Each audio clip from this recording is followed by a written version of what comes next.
them. Nah, in nah, VCT. Nah, mate, nah, that's enough of that. We're done with that. We can't be biased anymore. Off you go, get yourself changed. Yeah, we are going to get Apex versus Team Liquid. And this is an exciting one because Team Liquid could potentially lock in playoffs here. But as for Apex, I mean, this is almost the last life left in this stage. Yeah, you talk about getting to playoffs. For Apex, this group stage is their playoffs. If they can't succeed here, then it's back to challengers. They go with both of us at the end of the week. So that's not what we're looking forward to. In terms of the composition that they bring out on Ascent, though, and when you look at Liquid's history, the only loss they've registered on it so far was against the double duelist Eurojet, which Heretics played. Straight towards mid, and it's Apex who start things off flying. It's Batu to pick up the first. Patty gone. Those flashes as well. Very quick duel in mid. Matt fighting this one forward, really pushing the envelope, the Cypher player. He is forced to drop back, while the setup is currently on B.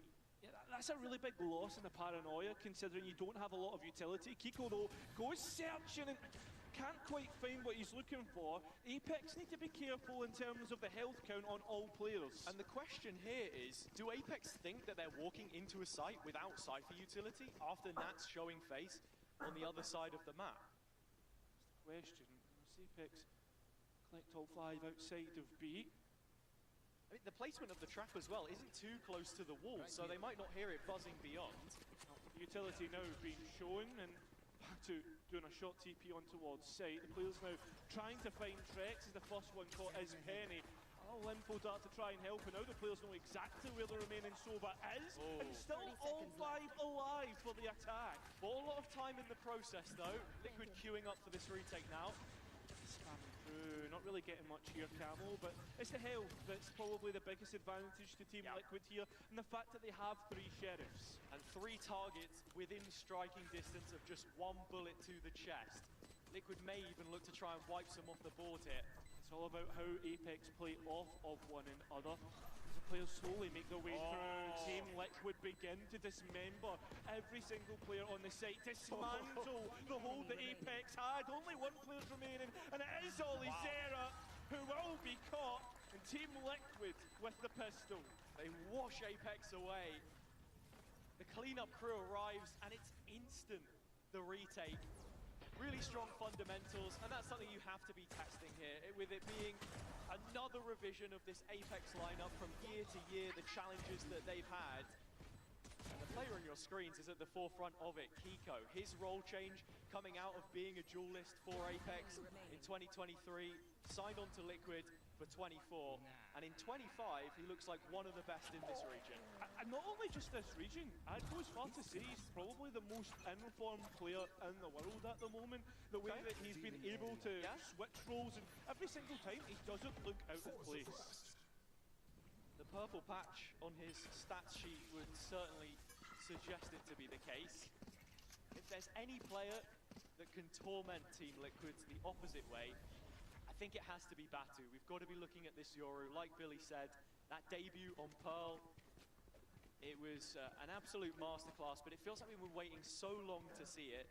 In this round, they are being diligent. It's another orb picked up. Starting to move closer to that dimensional drift. Now onto the A site. The spike is still sat on Molesy though, and he is quite a way away. Yeah, he's taking his time. I thought for a minute Apex might try and do a 4-player fake towards A, the old classic, and get the spike onto the side. It's like, yeah, you rush B, I go A, the pistol around strat.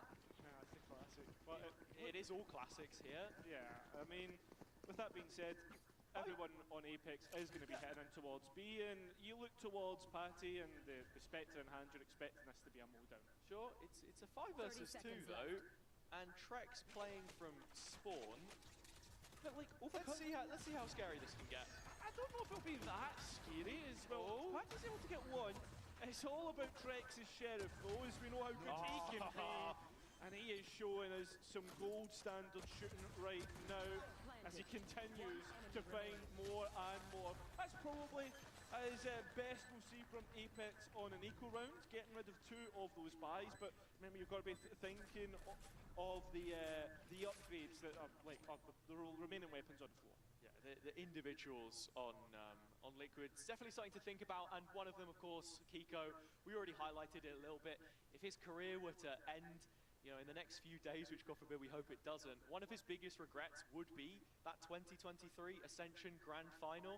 But the way that he so quickly found comfort on the stage after that first year to really bed in with Liquid, and now kept on as someone who is, you know, always has such a strong mentality to really be learning and improving. That's why he's been able to pick up the role so successfully. It's time to lock in, because this will be Apex's first full buy to go up against what is Team Liquid's bonus round, but you could be mistaken for it with the buy that they have. And Team Liquid, they hold on to A main successfully, no contest there. Would have seen the stat flown as well just before the round started. Liquid win today, and it's a playoffs lock, so strong start on Ascent is just as imperative for them as it is Apex. Their VCT lives, Camo finding the first engagement short, Batu is gone, and Penny, while he tried to follow the play up behind, tagged by the cam and pushed out behind the smoke, hasn't gained any ground. Yeah, but look at Mosey, he has, and on the top back of that, Olizera has B main. That's a big 1 versus 1, and Mosey's gonna win it out. That creates a real problem for Team Liquid here. They lose all of the pressure in B main in the process. Patty hitting a big shot, but Mulsey hasn't stopped. Second for the captain now, and Apex starting to shift their focus. It's back to the A site, actually. I wonder if Bucky with a... Oh, that's massive, and it's even better as Apex get the next couple, and it's up to Partitek, who is already making his way to the B site. He's here early. And now revealed by the drone. All chances starting to fade. Penny on the spam. And Apex on the board. It got a little bit messy, but Mulsey ever consistent. This has been one of the best stages that we've seen from him in VCT so far, and it's coming at just the right time. It is, and I think as well, when we saw Apex coming into VCT this year, there was a big question mark on firepower and what they were going to be able to bring into this stage. I mean, obviously, the results haven't come, but some of the individual performances have. Reshaped again during the downtime, but like you say, it was not just the players that have come in, but the players that they lost. Kayak, of course, now on Fnatic looking world class, and Sulcus, someone who I think Batu has done a good job at filling in the shoes of. But here, it is all about Mulsey's drone, and Camo pushed off the angle. A stalemate in B main. Handshake, but Team Liquid will be the ones to hold on to that space and have re-cleared it at the same time. As Apex go to clear through mid. A little bit of chip damage towards Partitek. That's also calling for the rotation as well. Apex constantly have that threat that they can burst into a site, especially with Batu and Penny both having full utility belts. As soon as I say that, Camo has no dash, he has no way of getting out. Batu's TP'd back here. He wants that orb really for the ult to enter sight, but Camo is diligent on the line, and Batu first to be shown the door. Apex accelerating towards B. Yeah, but Trex looking to try and challenge the push, the execute, doesn't work out. Olizera gets that. But look at Nats, trying to escape to sight. But they have heard the steps. The paranoia certainly caught him. Just being cautious. Penny, nowhere for caution. Into CT, collecting two. Now it's only Nats, so Apex will scurry from his sight and just swinging at it. He can't quite land the shots. I mean, it's a late plant, but a secure one. Yeah, and Nats, does he even want to try and go for this? No. We've got to be thinking about the next round and how this game develops. 10 seconds left. And Apex go 2 for 2. This is looking decent so far. If you want to mention Apex and draw that golden thread of Heretics through the two teams again. Yeah. Not only did Liquid lose to the same composition they're facing here, albeit an entirely different roster, Apex beat that same Heretics team in their first outing on Ascent. It was a Waylay experiment gone wrong, I think, if you want to, you know, really correct it and add the caveat. But I'm liking what I'm seeing so far. I think in terms of the entries, Penny has looked a lot better. I think that's something that was missing from this team before, maybe, where you look at Kiko and Kayak in terms of player profiles. When they spent their time in challenges, they felt very autonomous, that they could lead the line and be very instinctive with their entries, whereas Penny felt like he was kind of leaning on the setup a lot of the time from the players around him in the first couple weeks, but this is already looking a lot better. Yeah, and Penny will obviously know exactly what he needs to to face up against Team Liquid have played against in Prax, and most interestingly, coming out of that last round, is we're going to be heading straight into a Team Liquid timeout. Yeah, I mean, he played for Team Liquid as well, right? And these two organizations share an office. I mean, this is the Adlersoft derby, I suppose. I don't really know how else to paint it, but Lohan immediate to invest the timeout, and you can understand why, because a few more rounds like this where Liquid sort of trying to react with the rotations, Apex have been able to manipulate them fairly well, but it's also a little bit chaotic on their own behalf. Yeah, I think like that's the big thing. Just not getting the full grasp of how Apex are moving, right? Like 2 players caught in CT in that last round, a little bit disconnected maybe within the comms. Maybe just a little bit complacent is the word that I would use. But for Danny, face won't maybe reflect it in the 60-second break, but he's in high spirits today. We sort of managed to catch him around the arena for 9 straight losses in a row, 11 in all competitions in VCT. Apex need to notch that first win, and looking at it here, yeah, it wasn't that long ago that we saw Penny with the Liquid squad in Toronto. Another fun stat about that as well, he is the player with the longest vacancy in between 2 international appearances since he debuted with V1 back in Reykjavik 2021. It's crazy. Back to mid we go, back to mid we look once again. Apex being given this for completely free. Team Liquid not really challenging this, more playing for the extremities, and look at Camo and how far up he's got in B main. And I think it's rounds like this as well, which were the undoing of Apex at times, the ones that you expect to win, especially when you're coming into this fresh off of a timeout. You can see they're giving a lot of respect to Liquid, but there gets to a stage in the round where you need to then start taking some space, not leaving it too late and having things be how they were in the last couple. And this is where last week would have been the learning experience that we saw Danny speaking about in that interview early on with Billy. Just the fact that, listen, we should have won certain rounds, we should have won that series, but you know what, now heading in towards next week, we've had our learning experiences, we've made our adjustments, and that's where the scrims would have been focused. Sheer paranoia just to clear short there, as Olazera has to be careful, has broken the cam in B main. Keeping the attention of Team Liquid as it's a slight swap redistribution of the players. Patty trying to fight into the smoke. Kiko should have flashed up on the radar here. It doesn't look like he's been spotted. The Sheriff gets to work, but only shoots down 1. Still Nats close by, he was playing around the smoke. That is the one rifle that Team Liquid have. Phantom here, Causer probably it's the shot dart from Trex, and now there's only 15 seconds. Apex running out of time, and with the ult in, Batu forced to commit to it. Plant does go in, but there's problems on site. It's Camo's blades which have finally been sheathed, but Nats has already found his way out into the open. Try into the crossfire, Ollie has the first, but Nats will be looking to dice up the angles with the cage in 7 front. bullets. This is his chance, found the first, but Ollie is there. Safe pair of hands. Keep Apex back in this game. And as well as that, big investment for the Hunter's Food to be used from Team Liquid in a round that looked almost doable. I mean, early on, Patitech taking that early gamble of walking into the smoke, the timing not walking out. Liquid's utility absolutely spot on, unfortunately for them. The gunfights didn't go their way. Roles a conversation on both sides, really, to be had, and one of them is Olazera. We only saw his Cypher for the first time. Get out of my way. The final map the other day.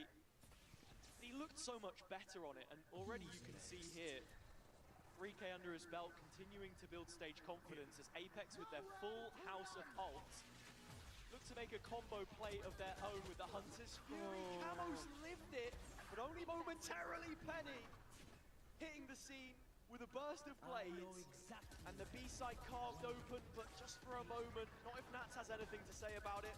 Still the utility spot on. Nats can't quite get the spam, but that's now 3 ults invested by Apex in this round. As the spike goes down, Team Liquid are close by to flood back in. It's 4. Penny has the blades as well. There's barely going to be anything left for it.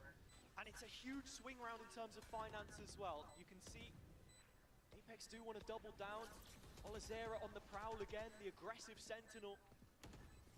Trying to set up Penny for some kind of a fight or vice versa. It's a 1-2 punch looking for a duel, judging his hands, but it's Olazera with the first. Penny following up as Molesy digs the grave of Patty. The fellow countryman falling, and Kiko with little left to do against his former side.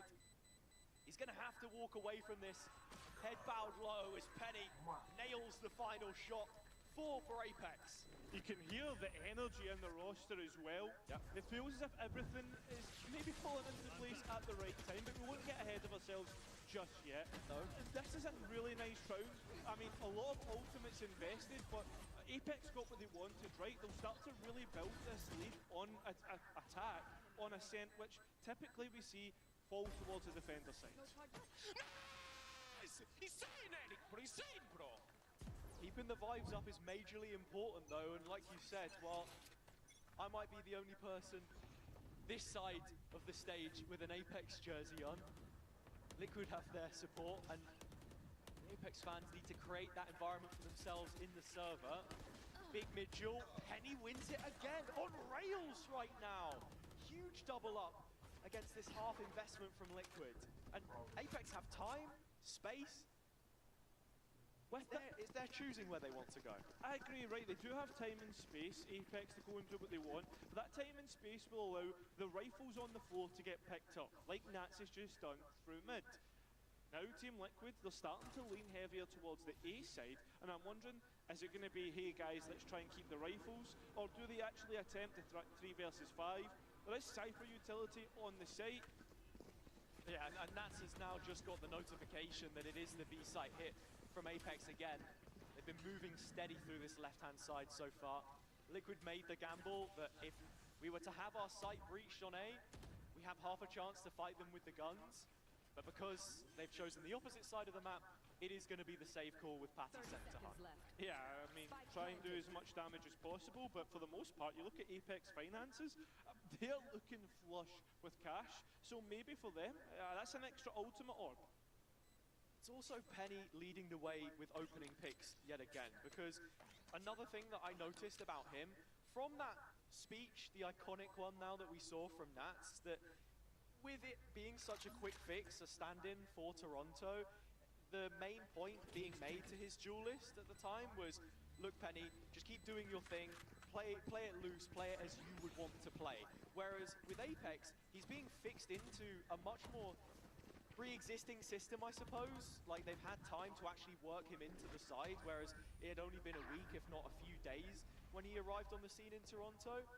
But it feels like we're kind of seeing them take it a step back here, and now Penny's actually being let off the leash to sort of play how he wants, especially with how he was taking those mid-duels. Well, we're back to another important round, and in terms of discrepancies in the buys, we're looking at 3 light shields for Team Liquid here, which will, obviously, Apex going to be nowhere near it. And as you said, Penny, electric at the moment, 10 to 3. If we look towards the map in terms of the players, they are going to lean Apex more heavily towards the A main, where we haven't really seen them start just yet. Patty can immediately collate some information. 3 players hit by the 0 point. Apex still looking fairly direct. The dash has been denied, no tailwind. It's taken offline, and it's a big kill from Patty. Still has the null command up, of course, as well. And that just becomes even more potent with the numbers if they want to posture for a retake. But looking at the positioning of Nats on backside B in the boathouse, you're playing to defend and flood here, really. Yeah, Nats is calling for support. That's why Camo's coming over to try and help him if there is going to be a hit. But at the same time, there's a drone moving through mid to try and create more pressure on other parts of the map. Liquid haven't really buckled, though. They're still resolute in positioning. They know that the setup should be good for it. TP finally taken by Batu. He's in the backlines now.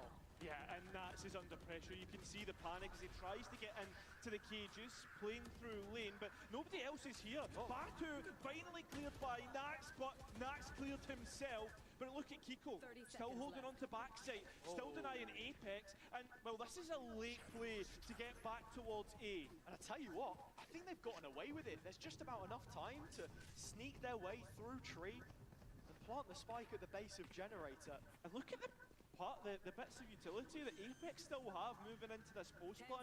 Still got Paranoia, still got a trap, and still got a cam. But you have to again be thinking about Patty's null command. That can be the ever equalizing factor here. It's a retake in from short. You've got Kiko starting to gut out mid. Mulsi needs this dart timing. I mean, for Team Liquid, trying to get a clearer idea of the picture when moving into this retake, and they are taking their time, waiting for utility to come online, and Apex just managing to sneak a couple in before the null command has hit the players. So it's all coming down to gunfights for Apex. Trex up high, his packing's perfect, and Team Liquid's retake is as well, as they'll immediately bounce back and break it 2 between the teams. Yeah, I was a bit interested to see the timing on the dart there from Mulsi. That was the one piece of utility that missed. There was a good timing on the Paranoia from Avova, and I think what they were looking for was to have the blind and then the dart so it couldn't be broken. But the retake from Liquid was excellent. Both of the initiators jumping up on the boxes on site, and then the smoke dropped in from Kiko to give maximum coverage. Well, we're back to another rifle versus rifle round. Liquid managing to somewhat settle the economy on their team by keeping 3 alive. And the rounds that Apex have found so far is that streak of 5. So now met with resistance. Here. Are they able to give an immediate reply? Camo right in the middle of things. Yeah. Patty paired at the hip. Flashes available, but a drone into counter. Yeah. You know Camel was immediately calling for something to help out, but Apex went out in the duels, and Camel, with no way out, no dash, no possibility, has to try and shift walk his way out, and that's a dangerous game. Looks like it's going to be successful though. See, the supportive utility from Penny is great. The smoke to just perhaps sell. Player crossing towards short, that's what Liquid think might be happening right now. I mean, that's where Apex was. Yeah, the Apex players look like they were going to go B main, but they are regrouping to hit A 4 strong, and it's the correct read yet again. The calls have been really good. And Naz is going to have to hold this by himself. No way out, stuck behind generator, and well, did have 2 traps, that's gone now. The cam takes contact, and finally the call will be made for players to start to make their way over. That's still not found. Apex walking out slowly, hiding their position and playing it perfect. The spike can go down, and well, that's Apex, 2 players to the goods. How many times historically had we called Apex a mini Fnatic? These late executions on Ascent are looking really nice, and for Liquid, it's got to be frustrating. You could see the ideas in trying to set up the mid-duel. We've seen a few teams before try and go for that collapse from both short and arch, but there wasn't really a second layer. It kind of fell flat.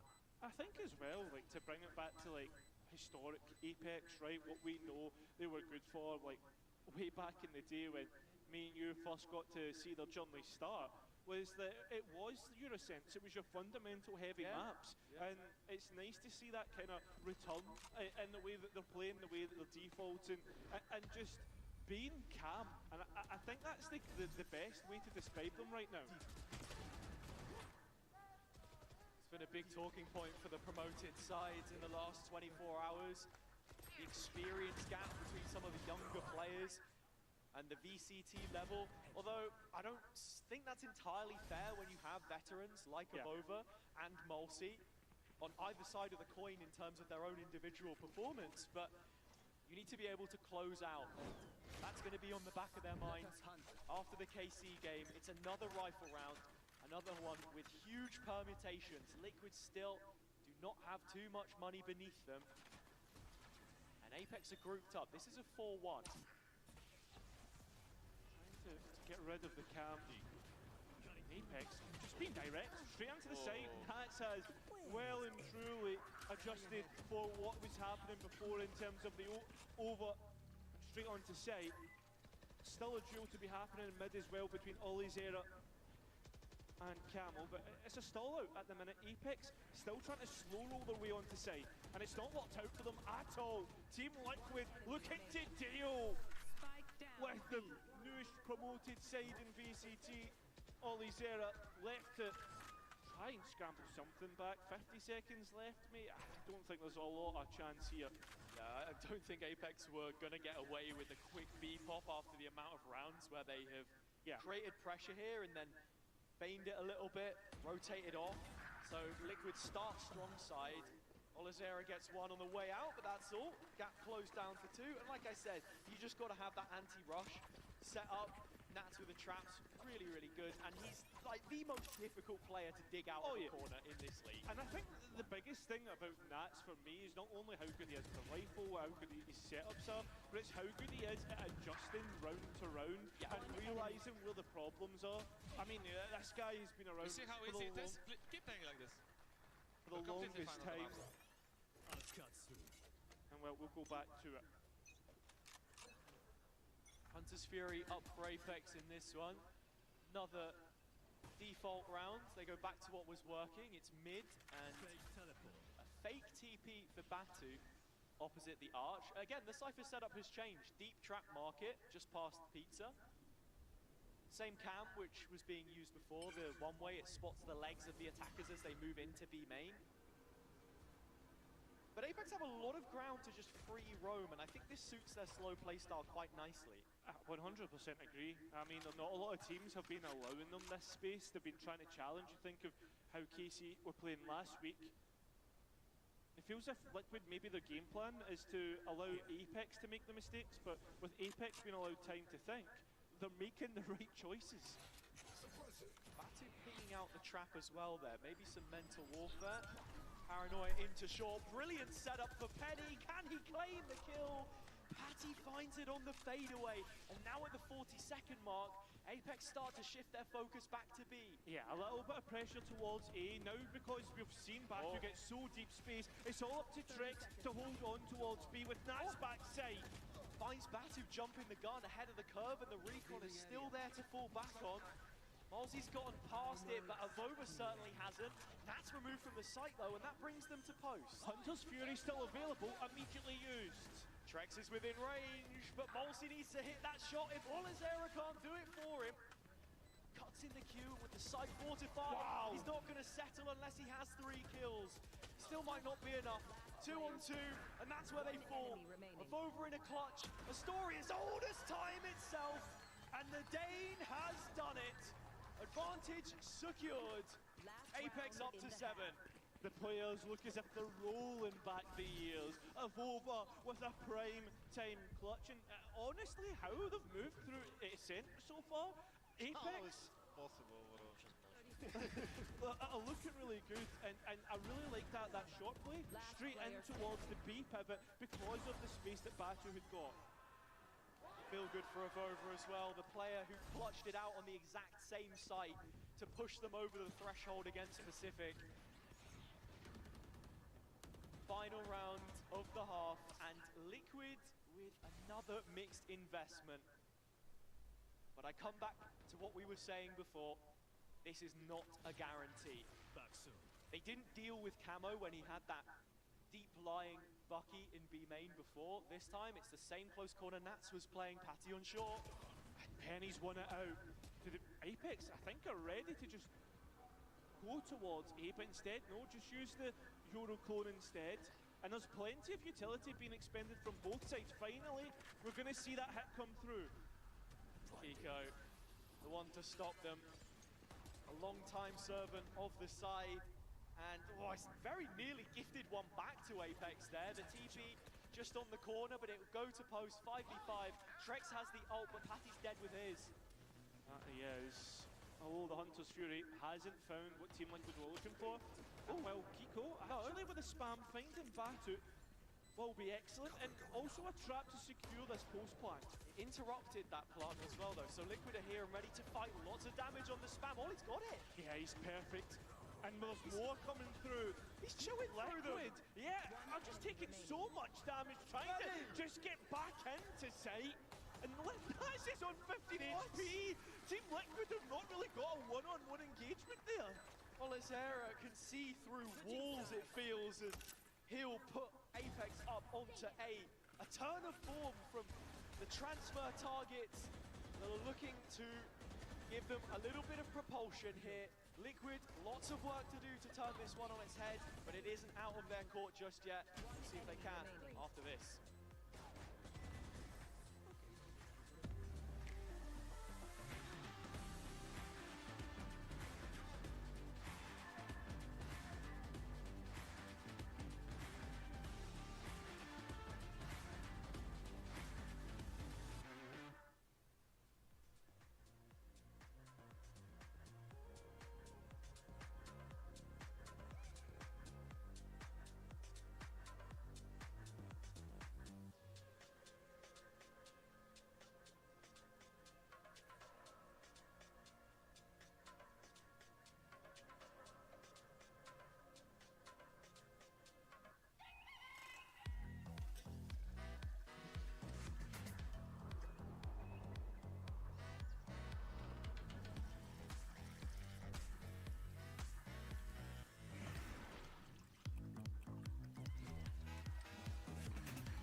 As we saw there in the picture-in-picture, Nats giving yet another speech at the halftime. We'll have to see if it turns into an iconic one or not. 8-4 isn't the biggest deficit that they've had to come back from at a half, Cairo. It certainly isn't, and this is extremely important. Everybody getting to chime in. Danny being the head for Apex was, interestingly enough, it's Nats who's given the hype up here. In terms of what is working well for Liquid, Trek's back on the Sova. We spoke a lot of his fade in the previous weeks and how much we wanted to see him on scan. But with this being his second most played agent, behind Raze of all things, it's looking good so far. His drone checks Batu, and Liquid very quickly look to increase the speed of this B push. Certainly do. Olizera, wow, Camo, the entries looking great. Any at least has something of an equaliser, but it's not completely equal as Liquid are one player to the good. And Apex taking their time to come back in. Two from CT, breaks the trap, but the position of Nats here is huge in main. If they fail to clear him, it's a huge contact point. 100%, and I mean the delay from Liquid again. We speak of utility and how good it's been, although managing to get out a little gap and the guns, the concentration, and well, Team Liquid are dismantling Apex now. Although a 1 versus 2 is where Agova thrived last time, but won't this time. It is another pistol round to Team Liquid. It's nice to see the stat coming into the round as well about both Camo and Olizera on GTZ. Fuck yeah. You've got to, of course, remember the coaching staff that's come from there as well on Liquid's side. So there is plenty of history between both of these teams. In terms of the pistol, though, it's just very straightforward from Liquid. They're going to have to be searching out Batu's position a lot of the time. He wants to get into these mains, into the extremities, and give info to Apex so they can afford heavier rotations. Remember last time when the anti-eco came through, when Apex were on the attack, there was only, what, 2 picks found realistically? I mean, there's only one that can really be found on A, and that's being put under pressure right now. Is Apex are trying to find him, identifying this is a potential pickup, and it has been caught. Camo will find the lone A site anchor as they're trying to get the spike. Team Liquid onto site to get that planted. Very nasty position to try and root out here. Finds yet another kill. Just adding to his KD. Halsey's trying to chip one away. Eco having the best KD differential, a 1.75 coming into this week in EMEA. And that's a 23% increase on second, which is Durka. So, just so rigid. The stalwart at times, and here, it's a very simple pickup for Liquid. There it is. and the last remaining players of Apex want to deny ultimate orbs. I mean, you think to how many times we saw Trex actually able to get the Hunter's Fury up in that last half. I think it was about 3, considering how many ultimate orbs it is. That's impressive. Every single one of them seemed to find value as well. Now, we are done with formalities as we can go back to a full buy versus a full buy. Actually, we're going to see Nats pick up a Sheriff instead.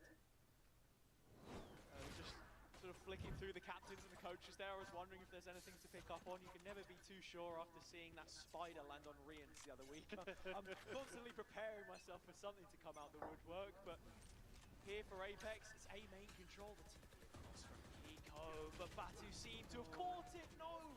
Avova trading out in effect and getting away with his life. Will be 44, that rifle one to be back in the hands of Nats, but looks like Liquid are playing with the idea of just hitting straight into this. Penny though will just be allowed to escape out the corner. But look at Nats' position. It's the solo player short though, and with only a pistol, it's so much control removed from the Liquid hands with Avova finding that one. The remaining 3 sat behind the smoke, but that's where Kiko looks to make the difference. Flashed onto the angle by Patty. Olizera playing anti, quick trade out of the numbers, and Trex last left. His clutches on Ascent have been famed before, but not this time. Listen, that was Team Liquid's bonus round. That's the one thing, not to get too excited for Apex just yet, but they are knocking on the door of double digits. And a point that I want to hit here is that we have to see Batu get a little bit more value from this aggression. I think the trades have been decent as long as there's a player with him. And as long as he can keep the vibes up, something else which was required of him, then it's going to be huge for their chances. 3 rounds to gap, first rifle between the 2 teams, and Liquid looking for another A pop. Well, nothing in terms of picks straight away. Nothing in terms of engagements. Look at how Penny is thinking about looking to hold on through short. Remember, Nats last time played through this position. This is just a little bit of information extra that Apex will be looking to deal with. And the difference in this round compared to last is the fact that Nats has support through Trex. Yeah, he was solo at the start of the round, but Trex has now arrived. And between the 2 of them should be the drone investment for B main, and that's what we're going to get. Outlaw in his hands. I wonder if Team Liquid have posted 3 players up in main, just aiming to be specific, just in case there's going to be a re-clear, but instead Apex re-clear through mid. This is where the Outlaw is, and it's going to get the first pick once again onto Batu. But very quickly, Penny refilling that space back towards mid, trying to fight Nats Khan. Onto the site, Camo taking down Avova as the sole site anchor, the rest playing off. And without the mid control, this is hugely problematic. Olizera even jumping the gun and losing his life. 2 versus 5. I mean, Apex, they have a little bit of cash, but I mean, actually catching Olizera and Avova, this will be a complete save. But Nats will be hearing these footsteps and looking to call for a hunt.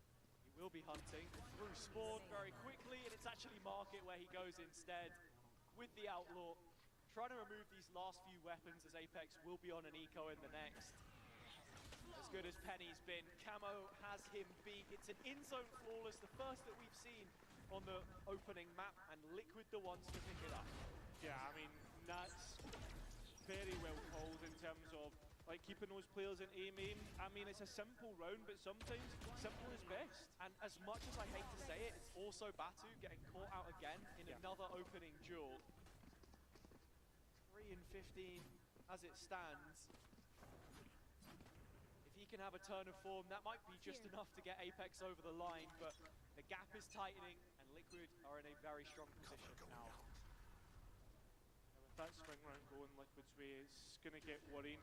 But this is what Apex do when they start to go on the lesser buys. Be aggressive, and they're pushing the extremities right now. Giving up towards mid, the engagement's taken, and well, Molesy has taken the Phantom tax, and well, Camo will tax Batu once again an entry pick.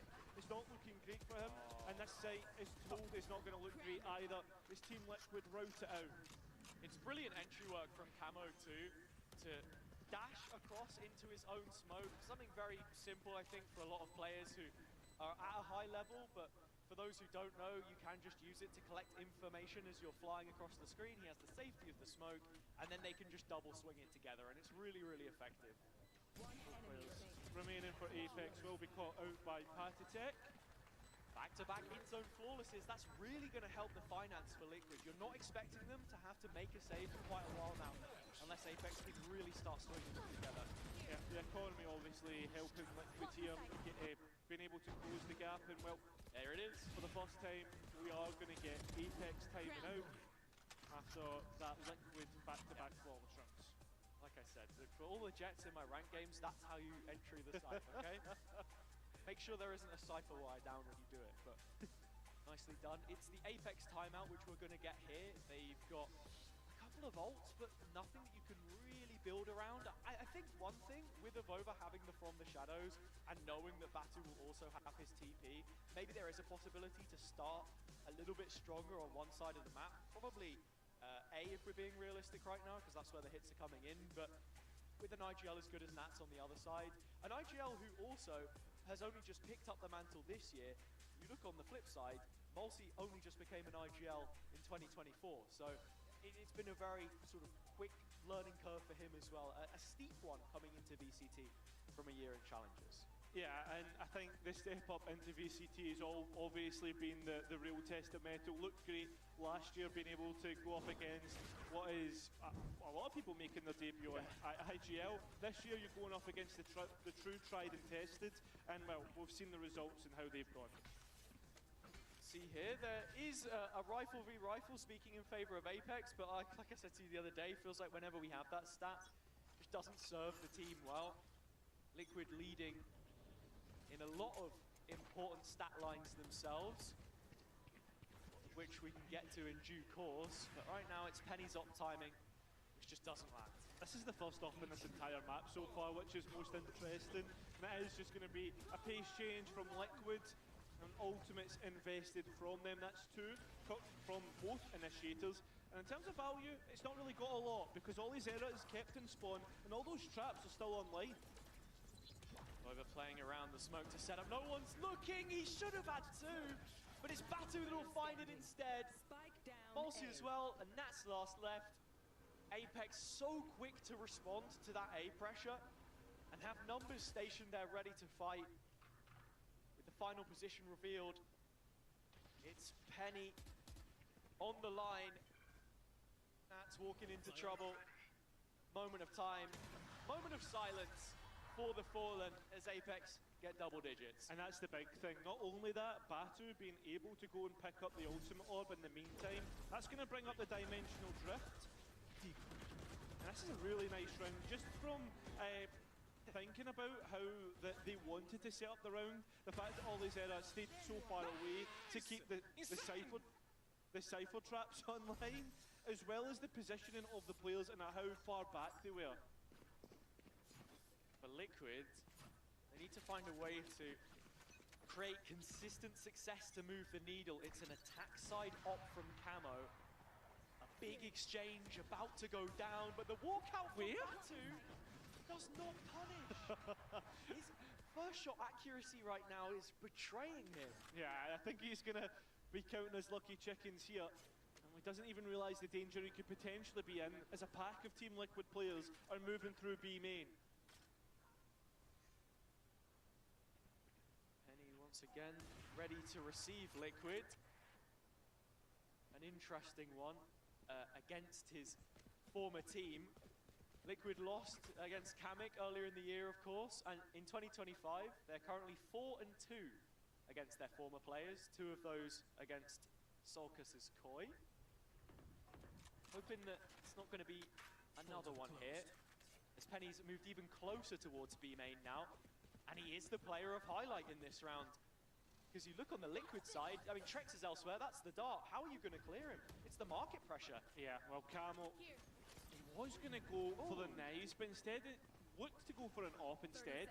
Still making up their minds here, but Liquid finally commit all the utility. Penny still not cleared, but the op not hitting. And it's most important, the flashes Oh, looked as if it was going to set up Penny for perfection, but he's only able to get one. Oh. And clearing all corners through Team Liquid. Abova a bit too aggressive with his TP. And will leave Olizera in a 1 versus 3 to come back into. He doesn't seem to think it feasible, but all of the times he pulled it off for Koi Fenix, it's just a very quick realization as Apex are grounded here by Liquid in the next. Such a diligent clear from Camo. I'm not sure if he had the info from Trex there whatsoever. But the site set up from Apex falls. I think he's just pinging out. He missed his trap as well. If you look at it, it's just on the right side of the door. But with that being said, yeah, Olizera is such an interesting player for me. Like, in terms of tier 2, never really, I think, got gifted one of the super rosters that we've seen be built down in the second tier of competition. Yeah. But always looked like one of the best on, like, your next, like, your Italian rosters or your Portuguese rosters, whatever he found himself on. That was always one thing about challengers and those two leagues when we had them the last couple of years. Yeah, slight mistrap, but it's all good. Devious laugh there from him. The setup's going to be in the right place this time. Let's see what he can do. If that ready-made VCT player, as he was called by his former teammates, has what it takes to step up to the plate and hit Liquid for 6, as 4 of those players are grouped up and ready to go. I mean, the one thing that's worrying here is if we see KO knife hit Olizera, this site is all going to go down. You ever seen a player pull out their phone in the middle of an official before? You got any games on your phone? Flappy Bird, mate. That's a throwback. See Liquid slowly making their way through the channel to short. Trex with the drone, going through the gears. It's Camo he's trying to set up here, and Avova does not go cleared in the corner, but they have to be aware of this potential. Yeah, well, the Cam's just seen the barrel, sets up Avova, dips off. The knife hasn't hit, so all of this utility is going to stay up, but they know exactly where the Cypher is sitting and should know where the Omen is as well. And he still has his paranoia to play with and all the Cypher util. Yeah, and it's looking brilliant so far as Apex still keep themselves at an advantage and know where Nats has managed to move to. The flash doesn't hit, Nats rifle does. We're still within 1 between 2, and information gained for the attack. And well, for defense as well, through the dimensional time, and that's what's getting low. Still no plant. No, can't quite get it. Penny gets the spike on the ground, and the players just need to run for the hills. And Apex will go to 11. A big round for them as they get within touching distance of map point. Between Avova and Olizera, who Apex were joking is, you know, Avova with glasses and Avova without glasses, holding down the site brilliantly. That's something that I questioned with Avova in previous weeks, as he has had a very difficult season so far this year. Is you know, his utility usage and timings. A lot of you know, rounds against Casey, he was getting caught out with a smoke or a paranoia. Here he has the cam from Olizera to set him up, and it just looked really good. Well, straight away we're going to get Lohan back on the mic for Team Liquid. It's always between him and Nats about what's going on. Nats being that leadership, but it's Lohan probably speaking about how to move through the map, because we've been seeing it a lot. Liquid playing with lulls, that silence, violence, silence that you were speaking about in other casts as well, and how they go and hit their sights, right? Yeah, looking like Danny's message is quite clear, one of confidence but composure. Yeah. As I'm just sort of making it up as I go along, but you can sort of infer it as much from the body language. And on the other side, Liquid looking a little bit shaken. Ascent as a map is always one which they've been really good on throughout their history.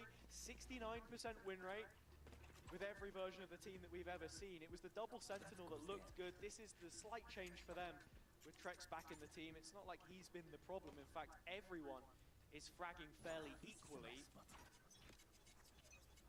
Huge round coming up, Batu bringing out the op for the first time.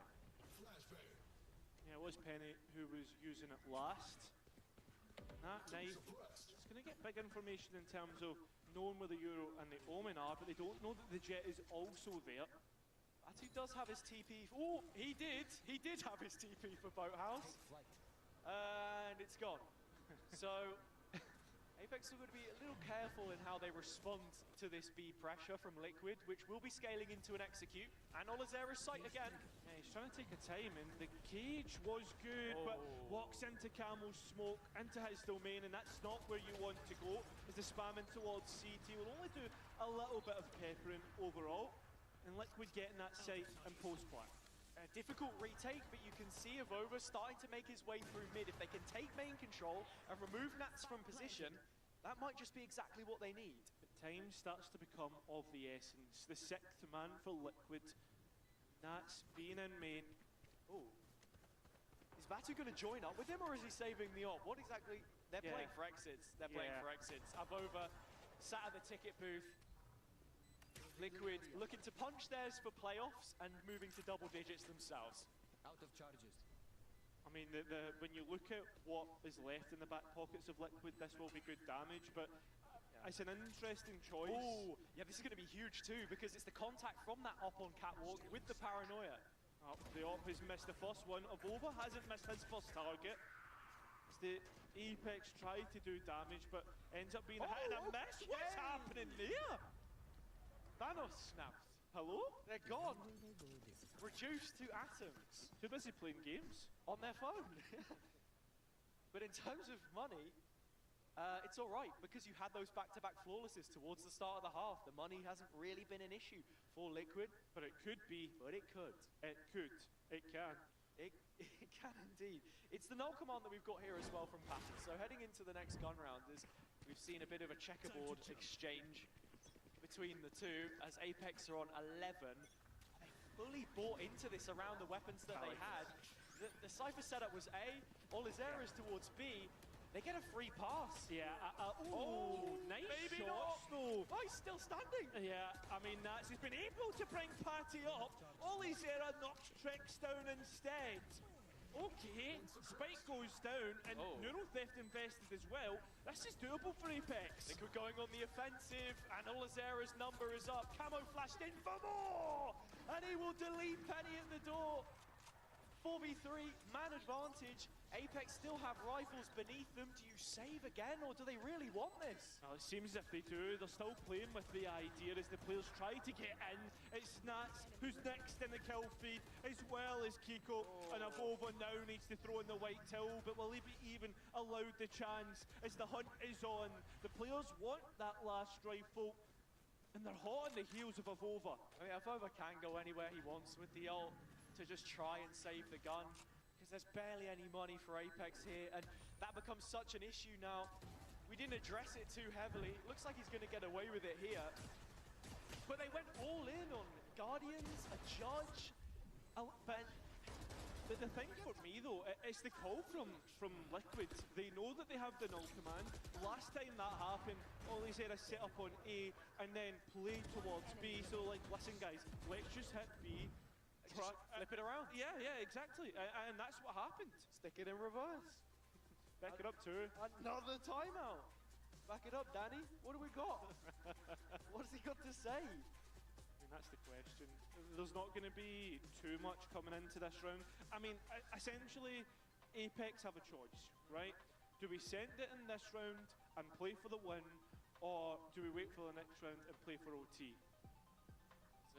They have the tools. They have the tools. Blades, Hunter's Fury, TP. Liquid on the other side, Camo one off, but feel surplus to requirements. You can even see Nats with the Outlaw. He's getting ready to punish. From a much more broader perspective, the reason why the Liquid attack side is working comes back to a conversation that Nats was having on the desk the other day, was that they've got so many vocal pieces in the mid-round. Sometimes he's micromanaging, sometimes he doesn't need to say a word because everyone can contribute. And looking here, the win rate, it backs it up. 4v5s, if you can still create plans and find value, it's a very promising one to hold on to. I mean, there is 4 players within striking distance of Nats's Outlaw, and it will begin through mid for Team Liquid. Apex once again being aggressive on an extremity as they go right over the top of Nats's strat and trying to push Liquid into making a decision. There's no second layer from short, but Liquid don't want to touch that with a 10-foot barge pole because they would then be fighting back in without main. They look towards Market. Mulsi gets a double tag with the drone, and nearly the second bolt of the Fury as well. Only one player tagged up and taking real damage there, so should that be kept into the next round? I don't know. It's also two ultimates now on the eco. Apex pulling the plug on themselves in terms of what they are willing to bring to the table against Liquid. Penny has been revealed, but the Bucky hasn't. Yeah, I mean, they don't know about what weapon he has in hands. He takes his chance, but up close and personal. It's almost like watching an arena shooter the way the players are jumping at one another. Only Zerra though, making it look back like a tactical one with that sheriff shot, and then Team Liquid making it look like the range after how easy some of these kills have come through. It's a 2 versus 4. Batu catches Kiko off guard, and he's not been caught, and Batu takes a chance. There's no way it all comes down like this. No way Team Liquid get caught off guard by Apex in a round that they should have had no chance in. And Batu from the high heavens has finally reached the heights. The Sheriff is sublime, and with a supportive flash here, he doesn't stop until the job is done. You can see what it means. Bro, This isn't a group game. You're the fucking... This is everything. Missed that one. Oh, dearie me. Listen, there's plenty more to come. There just might be. Yeah. This site as well. There's no utility realistically. It's just 2 players holding it down. Penny and Mosey. Batu getting close. And Team Liquid's just going straight into it. Penny denies though at the first time of asking. Oh, it's plucked out of the sky by Trex. The ult gets so much value, but Mulsi's still here, yet to be rooted. And finally dug up by none other than Kiko. 3 on 3. It's overtime or bust for Liquid on the B site. And there's absolutely no utility to keep Apex out, but there is rifles. And there's Kiko, once again, looking to rip Apex apart. Avova has all the util to just bridge that gap from the spawn side, but Patek's there to greet, and it looks like we might need an extension in play!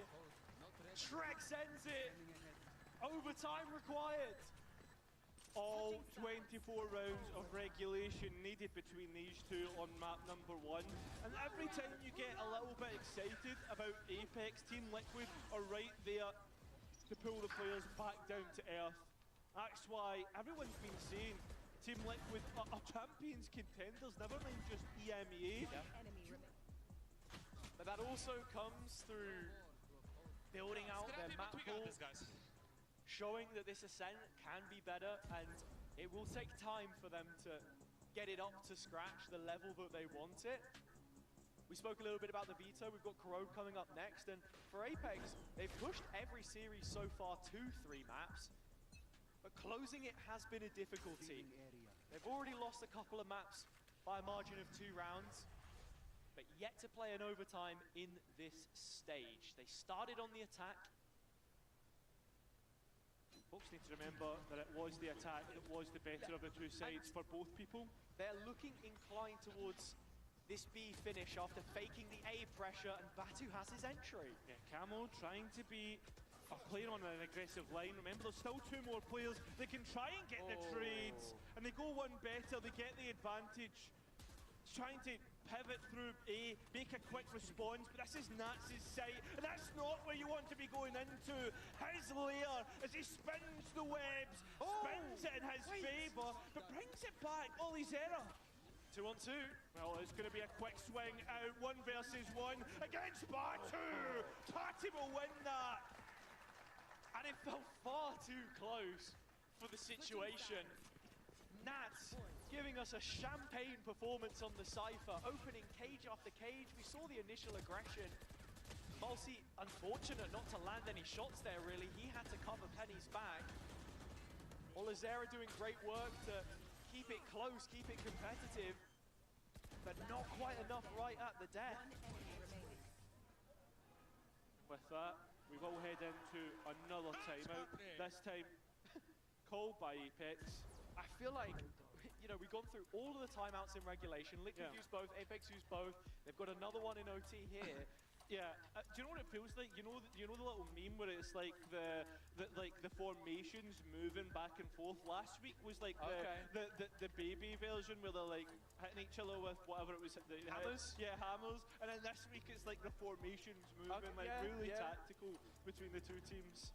Apex had always been a very fundamental side, 4-4-2 for the football fans. And in terms of how they play, yeah, it does look like the tried and tested. They weren't always ones to innovate with composition. I think Desmo, the current Leviathan head coach, was a key component in helping cook up a lot of how they were playing.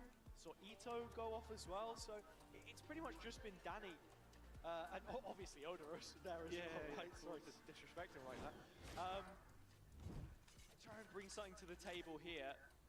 Jet Yoru continuing to find success, but maybe not to be for Apex. Most interestingly is we're getting an attack side Odin. It feels like a long time away that we saw this on the attack side. Especially we know how old Apex used to be, or Ascent used to be, in terms of how paper thin it was. Oh, still is. Still not hitting though, and that's the most important part. Apex still stand 3 strong on the site. They're at a bit of a stalemate as the Cypher setup, guards the movement to market. Recon still not scanning camo. Yeah, this is really big. He's the only player detached from the rest right now, and Trex is trying to bail him out. Nats has advanced on A, and that's the opening. Yeah, that's the insert that Team Liquid were looking to use to get onto the A site. The only thing is once again, you look at Apex, they're very quick on the site, and it's Batu up against 2 players, playing from the lone corner, under help. There is a player above him to help out, but realistically, no engagement's coming. Finally it does. Penny's the one that gets the kill, but Batu still not cleared out. But Apex are on their own map pick. Finally, Team Liquid win it out. Difficulty there for Liquid, made to sweat by the noisy neighbours in the office, but silenced in the end. The opportunity not made the most of for Apex on their pick of Ascent.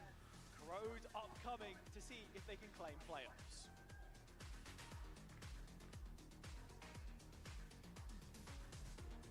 Yeah, we'll start Insta. Patrick, energy and direction, okay? From your side. Blip, blip, blip, blah, blah, blah, blah, blah, blah, blah, blah, blah. Kamil, like last time, be mature, take responsibility, and give direction for the team. So fun. Gio, play your feelings. How did I lose that? Make it the same for you as Gio. But for now, for start of the game, let's play as a team. Let's go.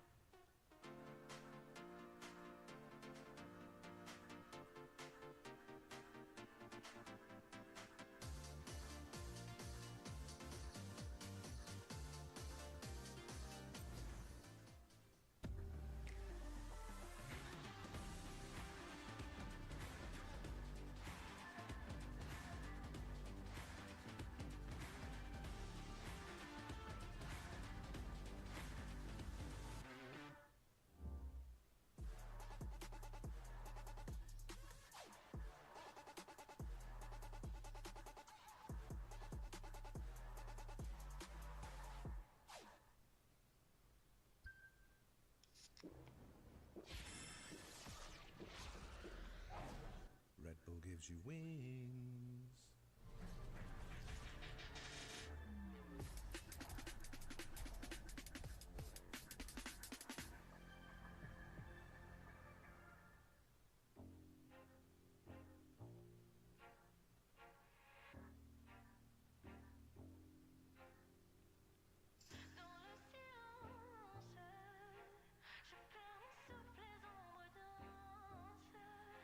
Autour de moi, les champs s'agitent, on me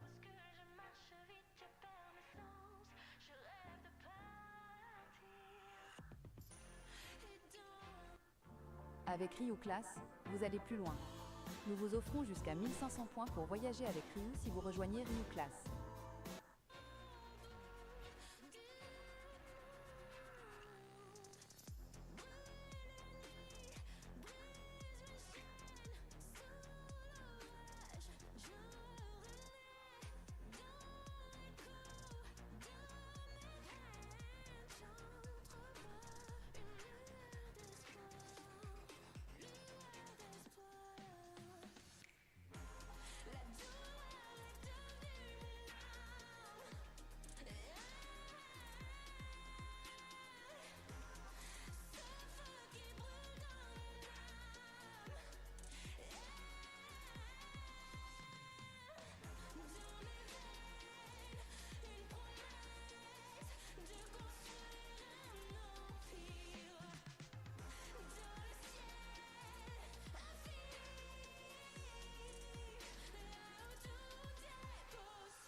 That was our performance highlight presented by Herman Miller. Of course, Olazira still smiling, still having fun, even though that match was incredibly tense and clutched up in the end, Billy and Meg, by Team Liquid. Yeah, I think at the end of the day, Apex tried their best, and that's what matters. And I genuinely thought that we were going to get another map win out of them into a series, but they unfortunately just managed to let it slip in the overtime. And I think a big part of that was Team Liquid's attack, of course, being able to get back into it. Both teams looking great on their attack, but I think in particular Team Liquid, the way that they were able to pace change constantly, I think it was a little bit overwhelming for Apex in the end. There was definitely a world where Apex won that, and I definitely think it's important to mention the double duelist as their sort of rifle win rate, you know, it was shown on the screen, was so incredible. So it's such a shame they maybe didn't bring in the double duelist sooner, so they had a bit more experience on it, but yeah. Yeah, but I was gassing up Trex, you know, oh my goodness, love that L3. Gassing up Trex, coming back to Ascend, it's been a year, an entire year since we saw him on this map, but it's almost like yesterday, you know, he was on Guild, Vitality, Koi, doing things like this. And he definitely had a lot of impact with his util, and even in that last round before overtime, Billy clutching out too. Yeah, for sure. I think as well, like, you can see the impact that he brings to this team with the experience, like you say, on that Sova, especially on a map like this. The amount of darts that he was able to get, where he's being able to isolate players as well, where other players on the defense can't even break the dart, for example. So yeah, I think like you can see that coming through from Trex, the experience that he adds to this team. Yeah, he's so incredibly precise with his utility. It almost feels like nothing ever goes to waste, and he's always finding that value. And the amount of times we mentioned that he was just blindly, like he had his drone or his recon, and he was just blindly darting people because he clearly has the knowledge of where they're going to be and how to use his utility to be effective. Just up here, right? In there. All in the noggin. Yeah, you got to line up. You got a line-up Discord server? I feel like every player has a line-up Discord server. I've never heard of one. You don't have one? I do not. Oh, do you have one? I do not. Really? No. It's me. I don't even play the game that much. Yeah, I've got a Viper lineup Discord from over the years. Wow. Yeah, but I'm pretty sure Trex is just all in his brain, you know. I don't play an agent enough, like that much, to be like that geeked out over lineups, but obviously Trex is going to be, so. Definitely. I mean, he's been doing that for so long, but it does feel like, though, the two halves, you know, were kind of, Billy, the battle of certainly one of the duelists, on each side. I know Batu took a while to warm into it, and that Sheriff round was crazy. But the Jet, it felt like we're watching 2021 Valorant with the Jet on Ascent. Yeah, it felt very explosive from both sides, right? I think that Kyron has kind of hinted at it in the cast as well. You know, Penny being told to just go and kill people when he was on playing for Liquid at Toronto. So really, like, being able to bring that to fruition here on Apex, like they said, now that he's had a bit more time to kind of settle into the team. And we did see that kind of explosivity coming out from him, but it was actually Camo. Again, we highlighted it in the pre-show. He really, like, shines when he has Patty, when he has Trex alongside him, being able to set him up for these fights. And I think all in all, when it comes to the first kills, first death situation, it was indeed Camo that was finding more of those first engagements and winning them out. He knows how to take the timing off the utility, doesn't he? And the thing is, it didn't feel like it was constant multi-frags, but with Camo, he was finding that impactful kill, and it was always being traded if he was taken down. So I just think he found so much value on those site executes and getting his team onto those sites. I mean, it was a masterclass in the end from Team Liquid. Could they do it again? Looking at what's coming up next, you have to say yes.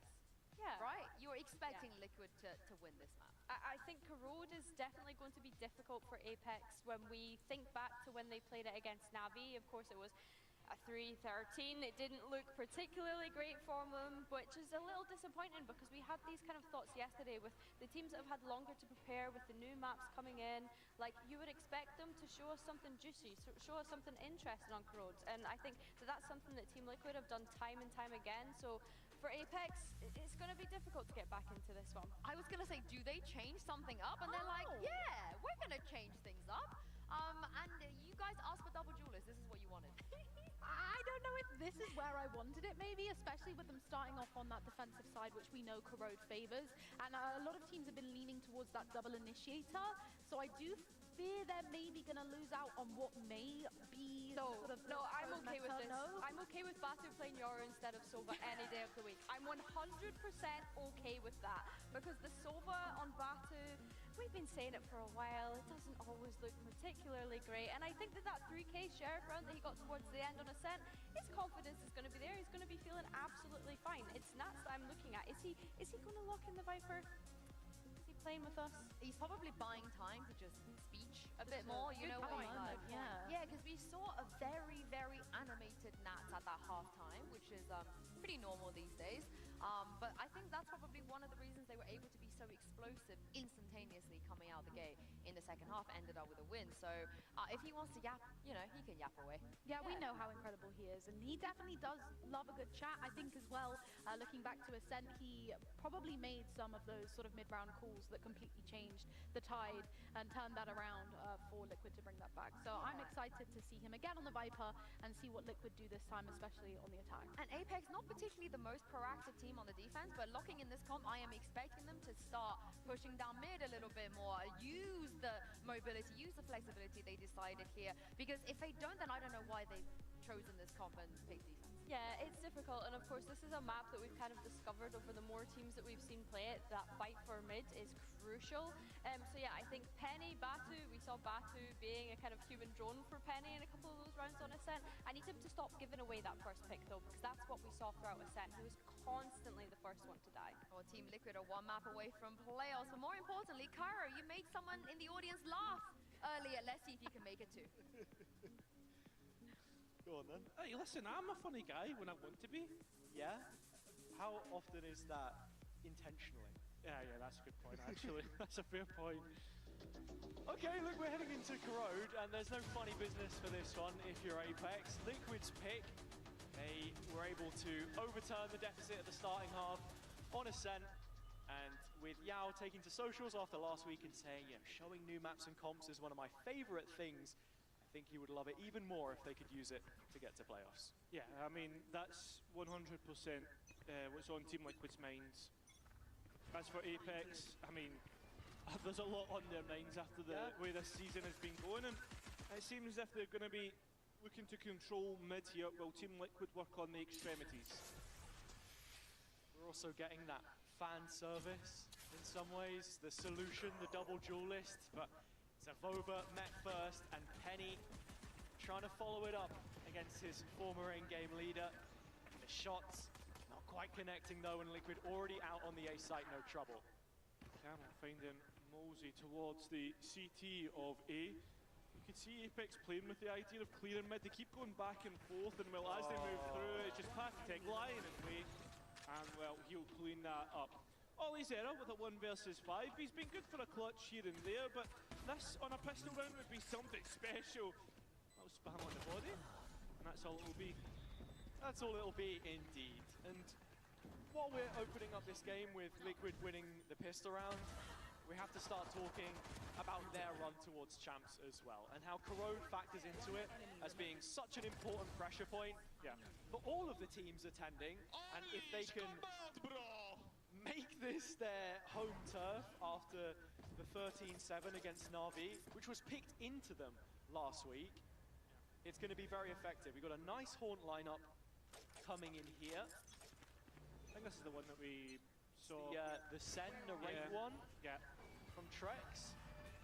And good info in middle to start. 100%. I think that's the big thing for me as well, is right now Team Liquid and EMEA have solidified themselves as the road team.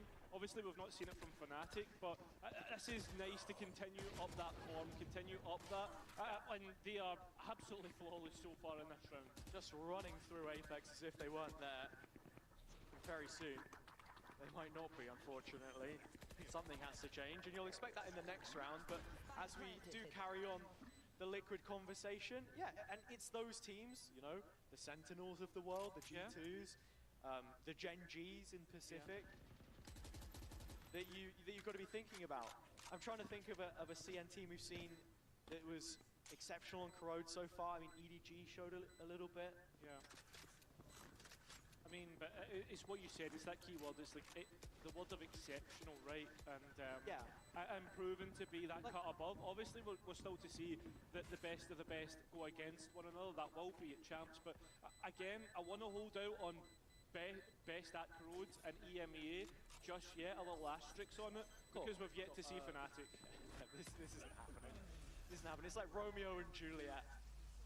They'll both go down on the spike. Unfortunately, this love story ends with a big flat no for Apex. And Liquid just making things look really, really comfortable. Keeping 5 alive as well.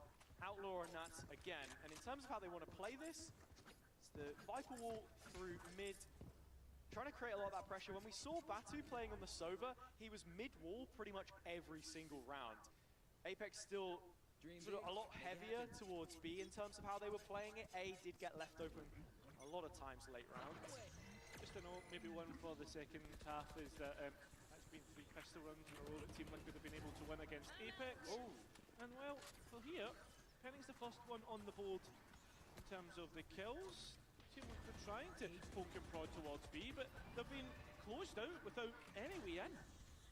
Brilliant from Olizera to just profit from his own setup. Camo is still fighting the front line though. The point man of the push making a damn good go. As Olizera drops, there seems to be an issue.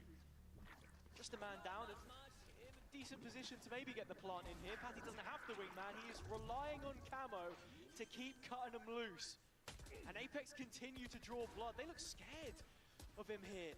Nobody wants to face, and when they do, it's finally Penny. The resistance is met with 3 kills and Apex on the board in round 3. Yeah, it's the double duelists that are able to close it out. It is an expensive round overall, as most of the buys have been lost for Apex. I mean, Camo does brilliantly to, just react to all the utility thrown his way and also get the picks that he did.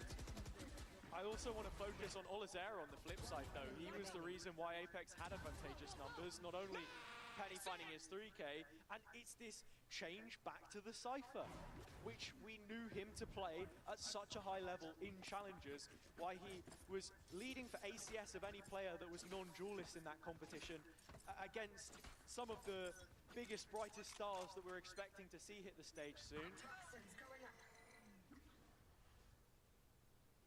Back to the B main aggression we saw from them before. They never really held on to this space previously. It was just a one and done, and Penny left astute. Yeah, I mean, had to use the relay bolt to get out of that.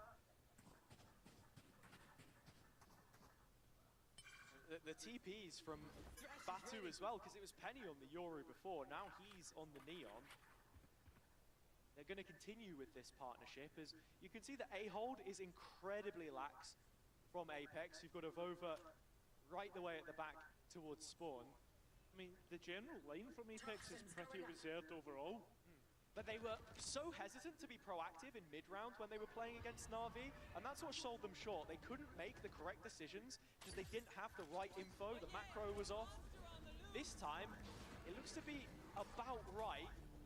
Well, in the back of your head, though, just watch Kiko through mid and where he goes on the map while this hit comes through. Malsey missed, the Horn didn't scan anyone, so that's why they rotated off. It has given the sight up in the 4v4. Yeah, will be Penny to deny Kiko his lock through, and that's going to be big for Apex as they can focus all their attention towards this site. As Nats looking for extra space and knows exactly where that neon is. That's going to be a big distraction, one less body to hold on to the site, as that's an advantage on the main push back in, the retake. Timing. And the time in general is just going to be the most important because it's been burnt through massively. Nice marked, and well, one bullet is all he needed to get rid of the Yoru.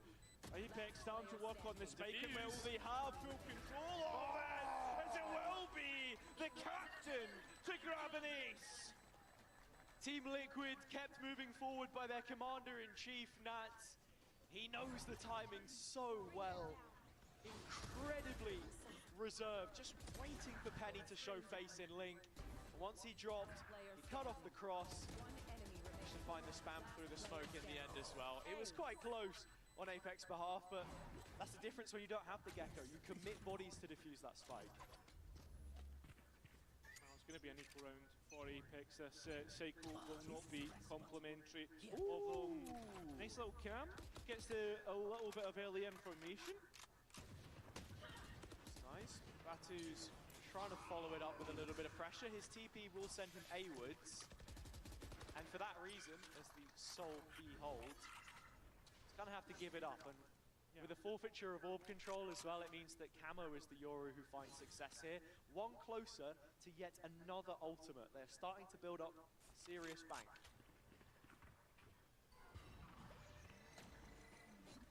Mid being cleared through the utility, the cycle of it. Coming through from Liquid. For Apex here as well, it's what I was saying earlier, that A-Link position getting very weak later into the round. They have taken main control to help support themselves though, and obviously playing for info gets caught on the face check. Well, Team Liquid will have that A site for the most part. I mean, you've really got Batu to hold on to that, but it's most important is the main space that Liquid really haven't interacted with at all, and that's worrisome. Kiko is aware of this though. He's not overcommitted in position, but it's the Batu Sheriff that gets to show what it can do. Penny with the ult. Apex feeling like they have a chance here. A chance which is very quickly stripped away. Yeah. I mean, that's like me in my ranked games, right? I always feel as if I've got a chance, but I'm in gold for a reason. And Liquid right now. Oh, makes it interesting. Yeah, lose control of that site. And with Avova still alive, you're just waiting for that dark cover to come back up and help aid this defuse. It's the cage instead. Yeah, but it's the spam and the rifles in Team Liquid's hands as they are looking to send this wayward straight into a 4th round. And right now, I mean, Apex have no way of responding to this whatsoever. That should hopefully be the round that they do it to stop the Liquid domination. Yeah, we weren't looking for Apex to be utterly transformed this stage, but we needed an improvement, especially on this map. I mean, 13-3, one of the biggest margins of defeat we've seen so far against Na'Vi, and it was few and far between on the defender's side, which they've chosen to start here again. Who's next? Camo did get legged by the operator. He's down to 5 HP because of that. But gaining the information, that's what's most important. Used the TP to get ahead and didn't have a chance to replace it. The player's trying to force the way through the pit from the Viper. It's not working out. Malsey holding on. It's down to the spike, and Liquid will need to come out of the pit to even challenge this. Brilliant work from Apex, and the Nightfall invested as well. Such an important round for them to win, but starting to slip away. There it is, Malsey taking a more reserved position behind the box, and Liquid looking to come up with a plan on how to get that spike back. Scrutiny placed on this Viper's pit as the Prowler's just flown past Camo. The timing's insane. Oh, the players have just walked in. There's no way he comes away with that. They're gifting the round to Team Liquid Apex. And shooting themselves in the foot. Camo on 5 HP. That's ridiculous. The pit will drop, but so will the spike onto the ground. And Penny has to clutch up here. Against 3. Has the fast lane to divide the angles. Camo's on 5 HP, but he's got a quad kill. And move the gap up to 4. It's just an oversight heading into the retake. The same kind of mistakes we saw made by them last time, Apex on this map. Yeah, this is heartbreaking. The fact that they do so well to get themselves an advantage, or more so Mosey does, and then like just not checking that potentially where players could be. Yeah, the timing's insane.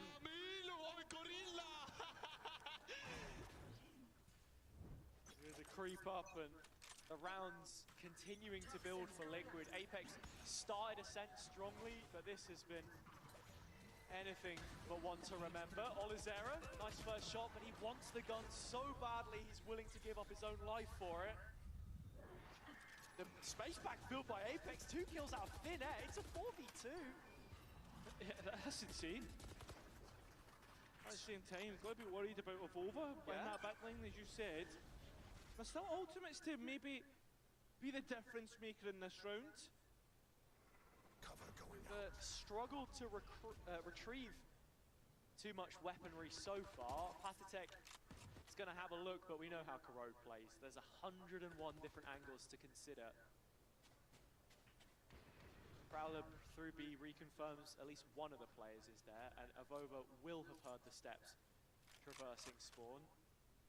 Is Trex going to take the same path? Yeah, I think so. Yeah, he is, and now Avova knows where both are, so he can start to move himself in the right direction with the rest of Apex. And that's the big part here, right? You spoke about it earlier. When does Avova take his timing, though, in terms of moving Apex in the right direction? Remember, those rifles will still have the advantage in the heads-up gunfight, and there's some players, I see one player that is low. And it's just Penny that fights from Ling. This could be problematic. Batu's still on the Sheriff. Those rifles yet to hit the hands! Just give him a Sheriff! He's got a red right hand when he's holding on to it. Liquid draw blood against the eco. It's a pace safeguard thrifty from Apex. That could be the lifeline that the defense needs here, but still reserved. It is in favor of this attacking. Just to note, remember, we know how the site biases have been going on Corrode. On the Sheriff on this game.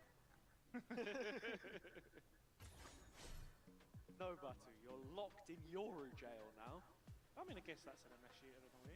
That is very true, and it's the reason why we've seen a lot of teams gravitate towards the meta read of Double Duelist. I think we had a big conversation about Double Initiator on this map. That's where Liquid have gone with Double Smokes as well, not playing with a Sentinel, and you see it in that round. Just pushing the backline as much as possible, staying proactive in the mid-round. And back to the Double Duelist thing for Apex, we'd wanted this from them for so long. We saw a couple of trials in the break between stages where we did get some Yoru and some Rays.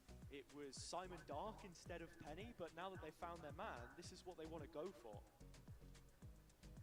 Well, coming back into this next one, it's an important one. We're back to rifle versus rifle, but a potential for the economy to swing either way. More so the fact that Liquid, if you look at their buy, or what's left from the buy, doesn't look too great.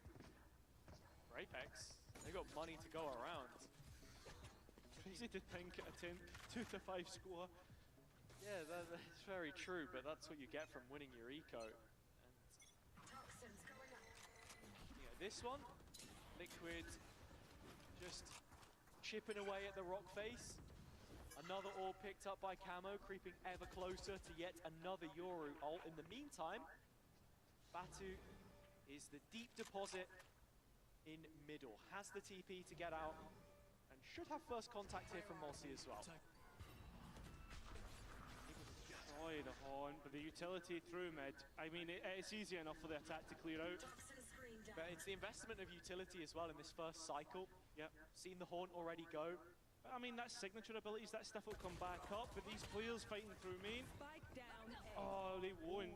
Penny manages to dodge the paranoia. And Batu's in 2 minds. He's not supported his teammate, but the Prowler clears out Penny. That's really well worked from Trex. Overcommitted to the fight. That's the unfortunate part. Or needed to commit to one idea. Apex now. Look at the player position, and this is very weird because the spike needs to make its way across. At least Kiko has the TP to do it.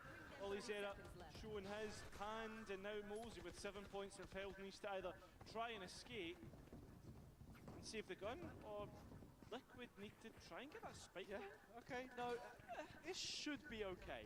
And I say should because I don't think Volsey is going to be able to get anywhere near this. There are a couple players on Apex who are probably going to need a drop in the next round, but just as soon as we were singing their praises in terms of money, blown it all. But I think as well, just to bring it back to the side bias conversation that we were speaking about earlier, Liquid now have 6 on the attack. Yeah. And before, when we see teams move on towards the defense, we have seen them manage to grow extraordinary leads. So I am really worried for Apex. It's another reason why Apex have gone for double duelist though. Yeah. Because they are intentionally loading their comp for the attack side to try and maximize the amount of rounds that they've gotten. And that's sounding pretty much verbatim what Pal was saying the other day. But that seems to be one of the ways to approach the situation.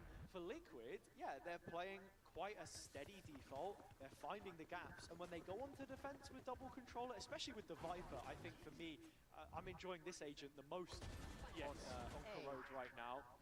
It's so difficult to break down. 100%, and when you're allowing like Nats to be on his probable #1 agent as well, it just looks excellent. Wow, we're doing confidence these days now, okay? Yeah, I'm trying to pay attention. Liquid locked in and getting ready to secure playoffs as well. Once more, it's another round where A-Link is looking weak for Apex. Need to find what their strengths are. It's another orb into the pockets of Liquid. Still waiting. Money bag, Mr. Nats. Picking up another towards the pit, but it's the drift that sends the B site into jeopardy. Everybody's here though, on both sides, and Olizera's the one that comes out on top, as well as Batu getting one from his operator. Okay, this is something in which a Liquid might actually find themselves at a disadvantage, especially with the wingman not able to get that spike down. Liquid need to move themselves onto the site, and when they do, they get cut down. Last player standing. Oh, it still had the thrash patty, but there's literally nothing left to fight here now. Left to his own devices. 1 versus 4. Apex have a response. The site hold was really great, and something to note as well. Olizera bought a Spectre so he could buy all of his utility. I did the math. He was 100 credits off having a rifle and all his util, so he decided, okay, I'm just going to buy a Spectre, do a drive-by. Camo's so good at being the gap close for Liquid, and he has the double initiation to set him up as well. But if you can just isolate him in a position like that, then 10 seconds left. What difference does it make when the rest of your team can't get past the traps? I'm glad that we know that you can count, mate. Add things together. Thanks, man. I can't wait for someone on Reddit to just go back and be like, well, actually... Please, man. Please. I beg. Yeah. A little bit more comfortability with numbers expected from you, Mr. Cast. But this was nice from Batu. Good support of utility. Olizera with the setup. And very quick to respond to B. Rotations, macro looking better for Apex as well. This is a nice spot. I mean, there's a little bit of hope here, but it is the hope that kills you, so... Let's hope that Apex can keep this going. Batu with that op still in hand, and where that's positioned is towards the A side, and he's got a deep line all the way to spawn. Yeah, Liquid hadn't been playing through here all too heavy-handedly. It's middle instead where Penny will get dropped solo. of over to support the B play, but a complete concession of A means that now Apex are strong in number, but... See that? I think he did. No, I don't think he has. Oh, no. Gone for the other corner, he's guessed it wrong. Kiko blindsides him. Supported with a smoke at his back. Continues to sell the idea that this is a B play. Yeah, I mean, Liquid looking to clear out the smaller corners, you know, make sure to dot your I's, cross your T's, all that nonsense as they get that spike down towards that A site. Kiko still in spawn as Apex look to deal with him finally, but still, you look towards Trex, bottom mid, he's going to be a late joker, a late win condition for this attack if it ever gets close. But the neural theft is in, so the position is made redundant. There's an ult here for Batu if he wants it. Apex fancy their chances. Yeah, they're trying to send it in, although they're not doing what Liquid were doing. They're not paying attention to the smaller details, and they'll get caught off guard from one corner. It feels so lazy when you make that kind of an investment as well. Just seeing the value from the Gecko utility from Patatek as well, being able to constantly pick it back up and re-clear space, those close corners with the Thrash. The Wingman's been going for the open plant, and it's just simple stuff at the end of the day. Kind of decisions that you expect to make, but for both of the promoted teams, we have seen difficulty in getting the basics right in terms of, yeah, where were you investing your ults? How are you looking to end maps and convert the advantages that you have? Oh, this Sheriff, man. We've not seen it on screen, but it's certainly what is needed for Apex. They need a Hail Mary, they need divine intervention, they need Molesy, apparently, with a 3K on this round. And that spikes in Apex's hands. I was mentioning it earlier. Last year, only his first as an in-game leader. We'd seen him play Duelist before. But ultimately hitting the reset button on his career, going back home to play from Poland. And now, propping Apex up on a 4th. That's if Trex doesn't clutch up.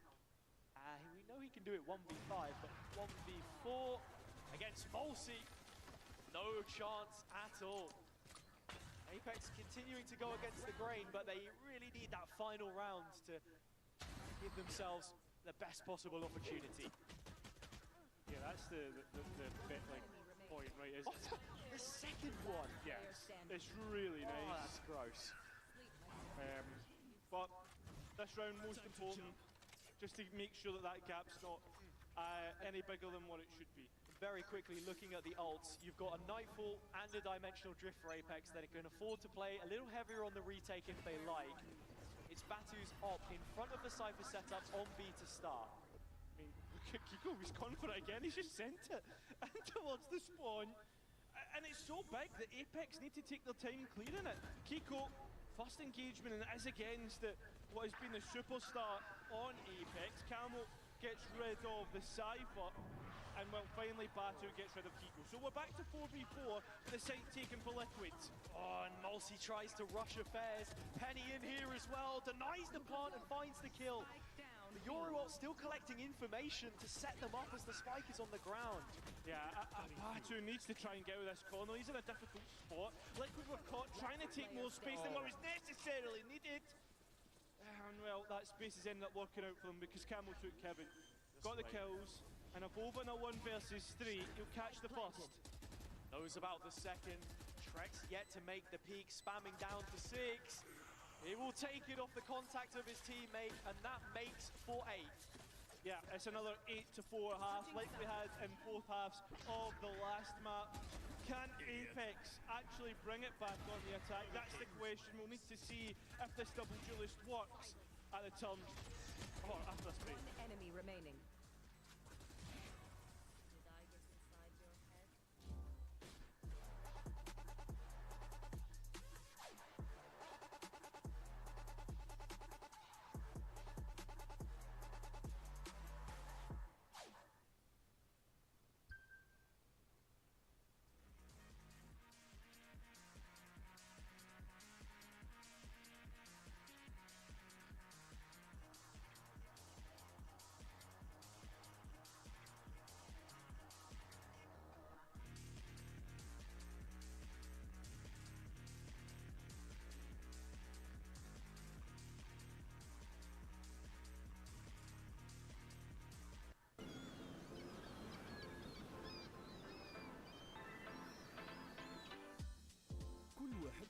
ديالو، ومع افريقيا نوقفوا نتمتعوا نرتاحوا ونربحوا.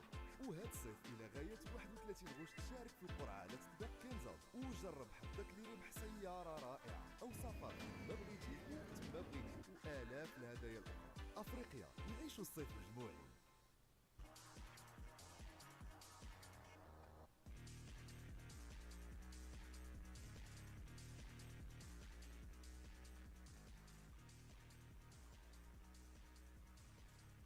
Time is running out for Apex. With losses to both Na'Vi and KC at the start of the group stage, the head-to-heads do not favor them, and this could be a third successive loss if they can't push it to a decider.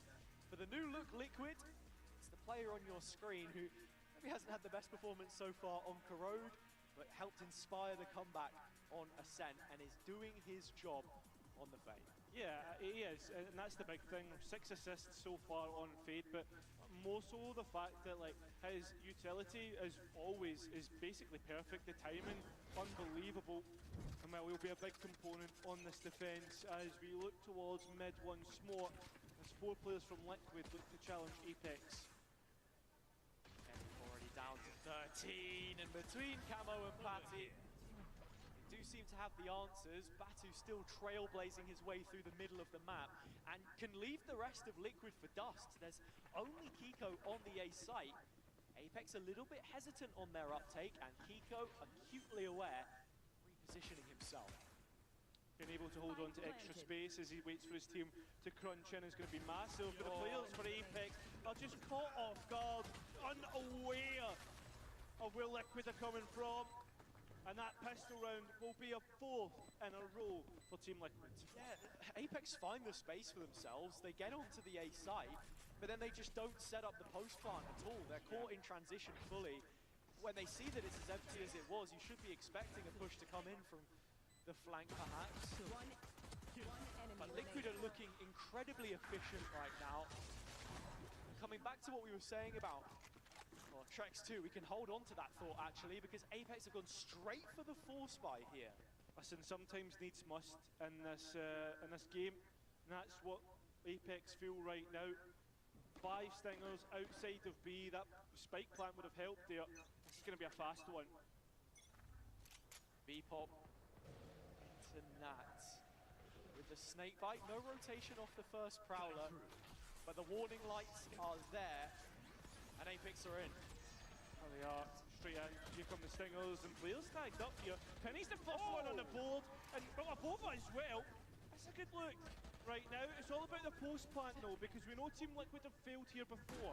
And the B site is where you can get away with going for these pacey executions. So Apex making the absolute most out of this comp with both of those duelists that can close the gap so quickly. It's all about clearing in towards CT first, right? The Guardian, yeah, sure it can spam through walls, but that smoke, you need to be able to see the players first. And somehow it works out. But still, 3 more players to find for Trex here. Oh, and it's gotten spotted ahead of time by Mulsi. Even more damage. Find you. Round escaping them. Apex make the force by stick. Yeah, they do. This is what was needed to rescue them from what could have been an easy home straight for Liquid right now, right? Yeah, and the B site, like I was saying, is the one which can be a little bit more vulnerable, but Nats just gets caught with his hands in his pockets. I don't know what was going on. Had the snake bite, but when you can sort of weave your way past it as the Neon, and Batu can just TP across. Yeah, it's crazy. Well, now Apex find themselves at an economy advantage, and this is where we asked of them on Ascent to show us a good look, right? To show us them with a little bit of dominance. There's a trap play set up by Liquid. This is where things can get a little chaotic. Apex had comms issues in the first couple of weeks. Can they navigate the unsteady waters beneath them as Trax has taken away 3 bodies already? Guns to be picked up by Liquid and positioned to be taken from Apex. B site is open. Yeah, the most worrisome aspect of it was a Phantom and a Vandal that was going to get picked up. Look at all the Zero though, taking that extra space, sitting in towards top mid / CT, and it will be the spammable plant that Apex go for. the open plant for Olizera's positioning, most importantly, is the space is re-cleared. There's a trap for the flank. Most importantly for Apex, Olizera not getting caught. And being able to find his man here. As now Liquid have given up their positioning, and Apex should know. It's even the Nightfall, just to make damn certain this one doesn't slip the net. Yeah, this is an important round indeed.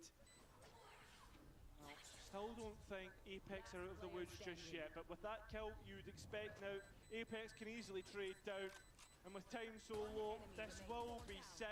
But it's about how much guns, or how many guns can actually get out of this. And unfortunately, that ace will be denied.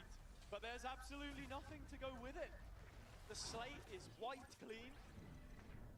And nobody on Apex is left to tell the tale of how they managed to get past the Stingers on the other side. Well, the Stinger picked up through Trex's Classic.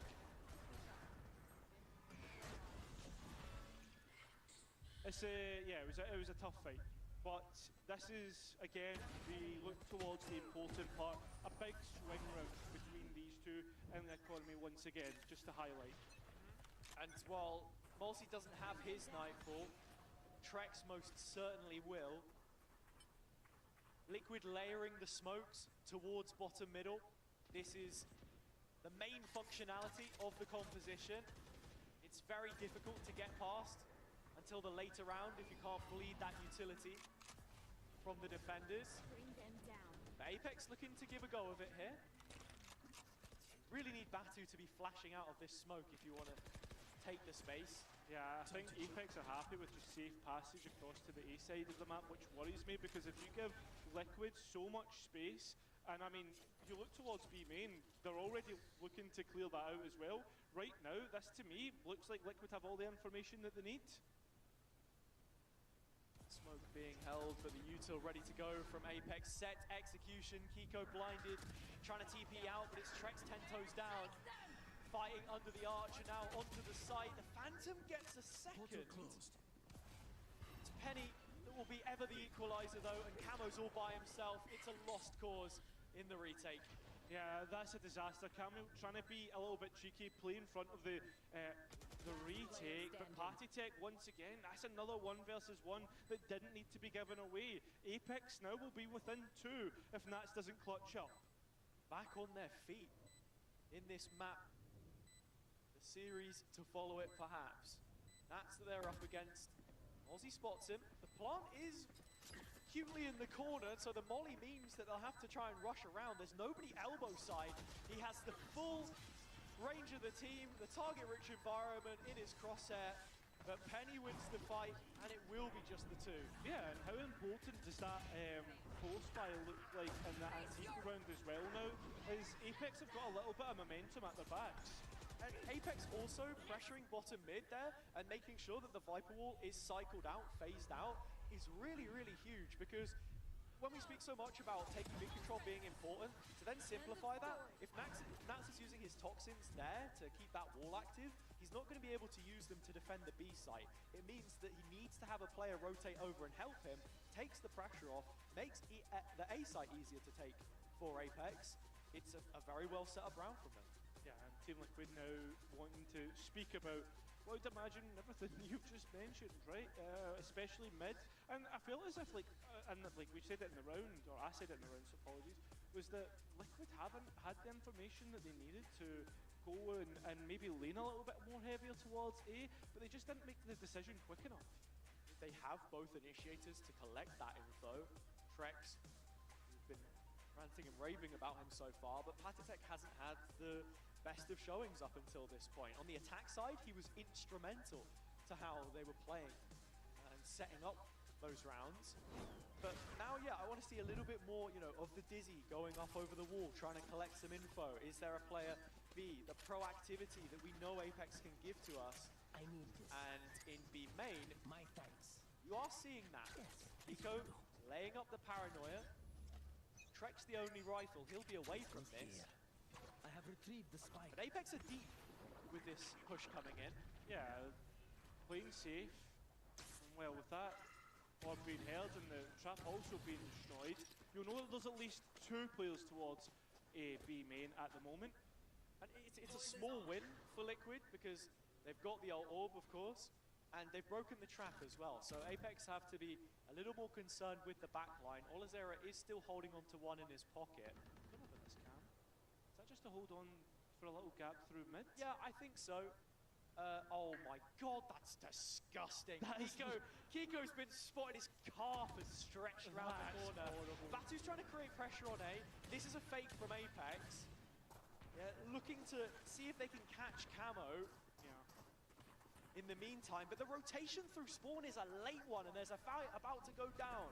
Yeah, but does Camel get cleared in this corner? It doesn't look likely, as Kiko's distracted with a sheriff shot through mid, onto the side plant to try and go, and Camel still keeps Liquid ahead. It has been equalised at the moment, and the late push back through the retake from main. It's been notified by Apex. It's a full distraction for Nats to take his timing here. Batu got a body shot on one player, but Liquid still think there's another flank coming in. Nats, well, he's going to be played in by the Dizzy, and when he does, he gets one. But Kiko is the one who takes the advantage. Now Penny, and through CT, do the players know it seems to be the case as Patty tries to clear it. He gets met with lead in the face. Kiko is low, but his fast bullet accuracy has been unbelievable through this stage. Onto the spike. Using his own smoke's about to expire though. Yeah, but it's the fight that Kiko wins out. It's that first bullet accuracy I spoke about, and he wins out, making it double digits for Liquid. It's so well played by Kiko, but for Penny, he almost has to have that mental timing and know that rushing things wasn't the way to play it with the plant set up for him. Liquid with a huge eco that they end up winning, and it all started from taking the B main space. Camo getting a heads up so early in the round, and the shots, next level. Yeah, unbelievable. Danny with his head in his hands, knowing that a player which he helped scout and bring into the VCT ecosystem could now be the one to kick them over the ledge. Huge gun round between both teams, but Apex have a stockpile of ults that they want to try and let rip. Liquid closing in on 3 of their own. Again, this mid-warfare taking place as Penny does spot Camo. Yeah, and the timing's insane. Avova still not caught though, and Camo will get a glimpse before he's taken out, and Avova able to escape. Having a little look around the B site. Apex can't execute off this just yet, hasn't spotted Nats in the tower. This timing's about to get weird, and Nats will remove Avova from the situation. It's another Apex oversight. Yeah, but look at Batu, he's taking extra space. I mean, he's been there the whole damn time, but so has Nats. And with Patatek in support, it's Apex's worst nightmare. Big investments made to a round which doesn't now best suit them. No player to escape, no surrender. Liquid with 11 and closing in on their playoff spot. And that's the big part, right? It is really that home run now. A little blip in terms of proceedings. That's ridiculous. How has he got away with that? But how has Avova not just moved his mouse round? That has to be extremely frustrating. He's back! He's behind you. Yeah, it's another one of those situations. Apex back in another timeout. Their usage of these pauses, breaks in play has been incredibly proactive. They do still have Penny's overdrive, and that's about it right now. The money just isn't there. This is to deny map point. And this is one of the situations I think where you're happy to just use that one ultimate and have the rest do their thing, because we did see them on the previous map try and rush things when they were in front. This time they're behind, and they have a few liquid ults to try and get past as well. Yeah, I mean, you're going to see the hero ultimate from Penny right in the overdrive probably. That's most likely the case, but what's the set piece that Apex are going to use to try and put that into position? Do you fancy pronouncing that for us? Nope. On ne passe pas? Is that En français, I believe so, mate. I believe so. Je ne sais pas. petit quoi? A little bit? I don't know, anyway. Yeah, it's a weird one too because it says he was released from Apex, but that was just the length of the contract, Yeah. right, per year. How challengers can be. It's making them pay for it right now. Penny will be looking to do the same. Patty mid-reload. It's a horror show and a gun given back to the rest of the team if Penny doesn't want to just expire this ult, which looks like he might be. Yeah, Liquid is going to be really late, and look at this, Apex trying to take more space. Brilliant job at it. Looking through the warehouse at the back of B. But look at where Liquid are trying to make their approach from. Ball and Link, and there's 2 traps set up. So clear the first, okay, that's fine. But are they gonna expect the second? Managed to break through it now already as Nats is still biding his time on the other side, knowing that he's shouldering a lot of the weight of this attack side. Reveal comes in, and Liquid fall. It's only Nats now. Did the best job that he could to just play the patient game. But the rest of Liquid couldn't hold up their end of the bargain, and it's a pay safe card, Thrifty, exactly what the doctor ordered for Apex. Yeah, and this is another round where they've tried to create something from nothing, right? For instance, the full spy, they bought the stingers through, they end up working out. Right now, a quick pace change, catch Liquid off guard. And this is the Penny that we were seeing at Toronto. This is the Penny that was promised to us. You talk of players from Challengers and the time that he'd spent in NA as well with G2 and the like. I can't believe it's another swing run for Liquid. It is. And so they will not shy away from putting their money where their mouth is. Well, they need to. Because if they lose this, we're within 1. Are indeed. That's what you would expect. Yeah, in terms of the round count. We have seen a few eco Thrifty rounds already. Yeah, I guess I should count Liquid out, considering the way that this game's been going. Batu is cognizant of it. You can see he has the Outlaw, and first player forwards in A, just trying to make as much noise as possible. Camo's still fighting through mid, but we've already crossed the minute mark, and we've hit a watershed moment for Apex. They have a decision to make. It looks like this A site double down. They want to go and reclear mid, though. That Cam getting shot out is a little bit worrying. And it seems if they're going to commit to this reclear mid.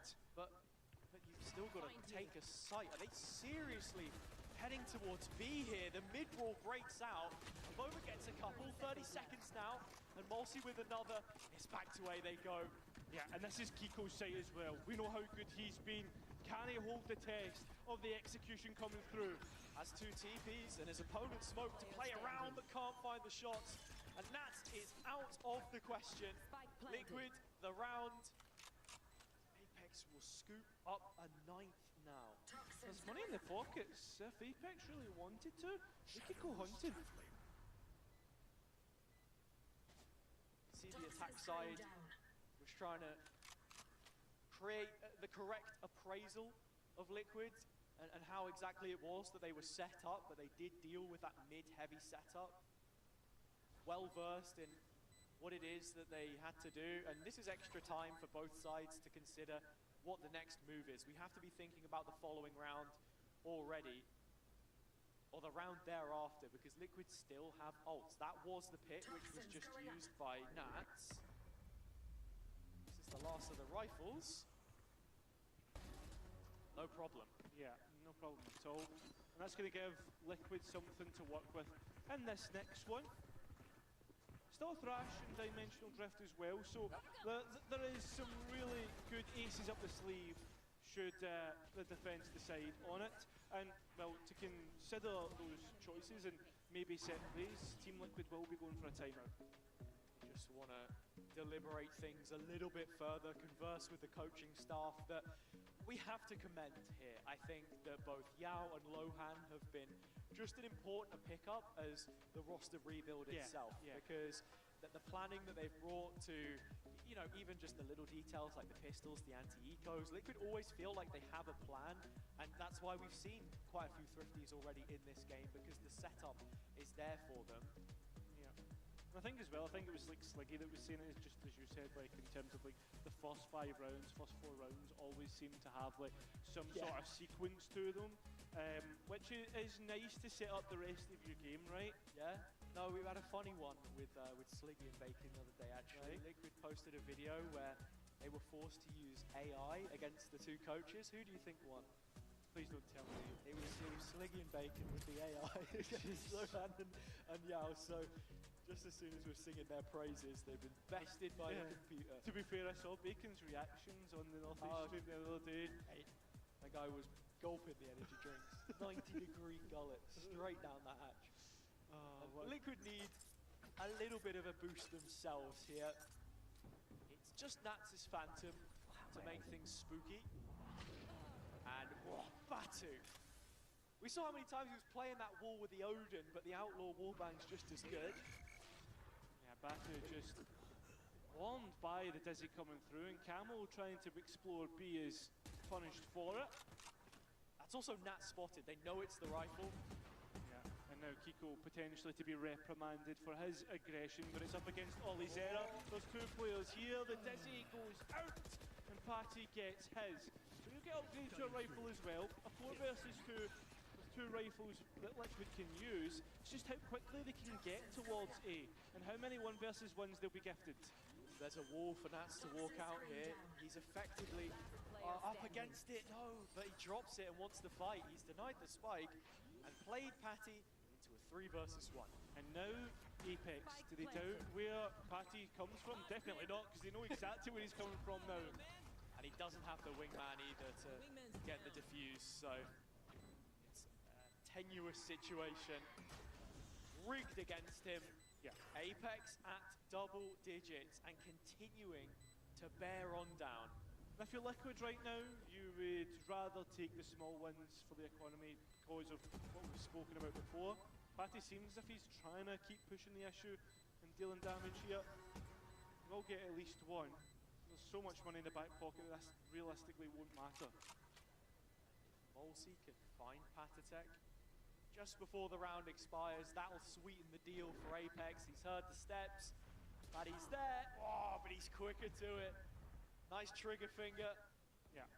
Overall, probably won't matter because we're at that latest stage of the game, right? And Ultimate Orbs, Patty already had the thrash ready.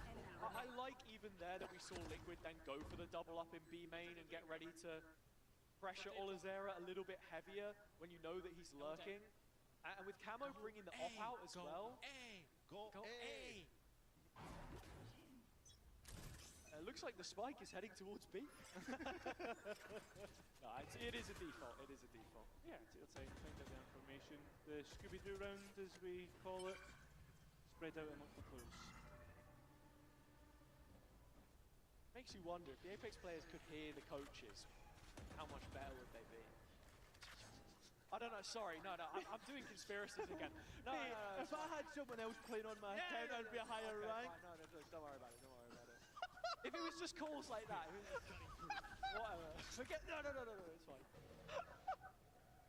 Oh, you haven't hit the mute button this time when you're laughing.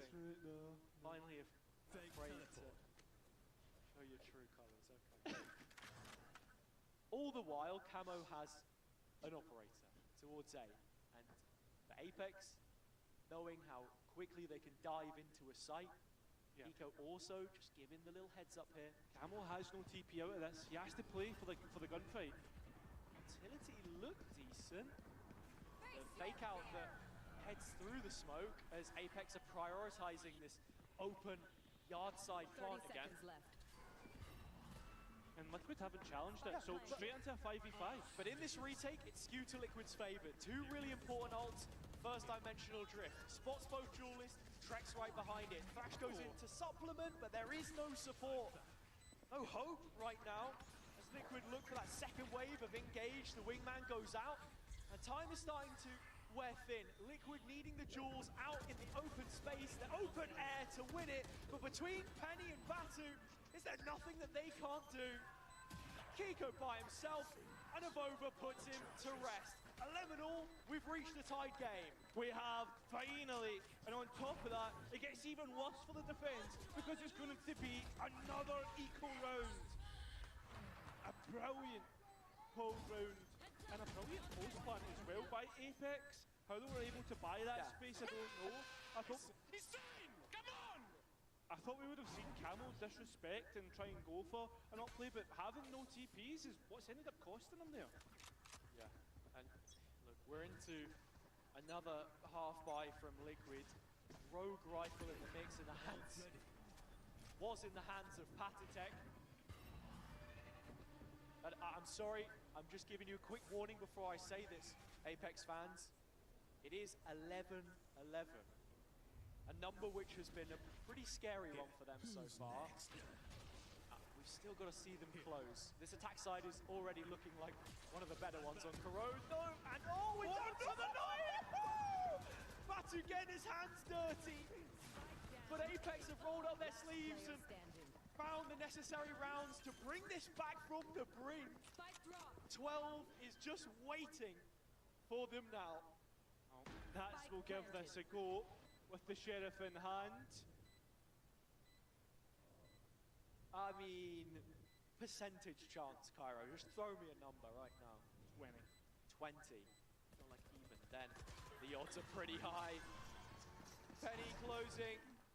Apex with one chance to finish this map in regulation, as was the case on Ascent. Can they learn from their mistakes? Couple weeks in a row. I think like the one thing that we need to know here is that for what people are saying, like, or for what I thought is like one of the best Corrodes in EMEA. Why does he do that with one shotgun? Yeah, I thought he still had one shot left on the shorty. But the point I was making is, yeah, this is like one of the best Corrodes in EMEA, if not the best, and Apex are doing decent against it. And for attack, I thought you were going to say this is one of the better sides that we've seen up until this point, spared for Liquid themselves. Suppose the A hits have been working, but not without something thrown in the pot in the direction of mid. Yeah, Liquid being really aggressive, or not aggressive, but proactive, right? They've taken that mid space away from Apex. This is going to allow them mid-rounding to be so much easier for them. Looks like this might be the round where Apex decide to change things up though and go for the B play. The only thing is though, there's going to be an option for Liquid now to be come right round on the flank, right? So Apex need to be quick here. They're just outside of the audible range of Patatech, so he's not given the info for Camo. In the corner, has the gate crash, but time on it should be running out. Calls it early, out in the open, stunned.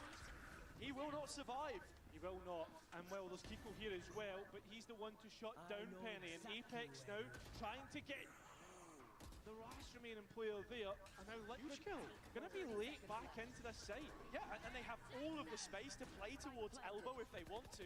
Liquid are fully coming in from Link, and there's a crossfire. There is. But it's how does Liquid dismantle that, right?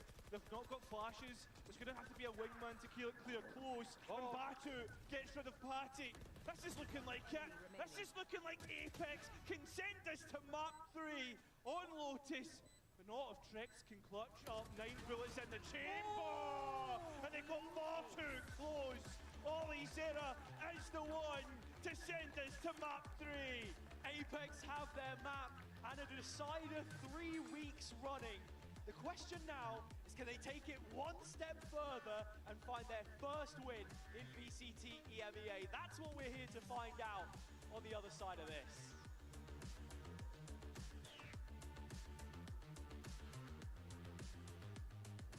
So after we win the pistol, let's fight for the mains, okay? We decide, we fight together on the mains. On the B, you put insta-shock dart and you fight together, okay? You don't give them anything to teach noobs, okay? Keep composure, guys. Guys, take a deep breath. Calm, be calm, and let's go, guys. You're amazing. Let's go, guys. Start with the pistol. Keep it calm, keep it calm. Get the Let's go. out. Face bombs. Let's go, guys. Close this map.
quick response from Apex on Corrode. We will be going to a map 3. I'm your host, Yungs, and I'm joined once again by Meg and Billy. Honestly, I was ready to talk about the next game. I was so Casey Coy-pilled. I cannot believe we're going to a map 3, but what a performance from Apex. I guess it's what everybody's been begging for, right?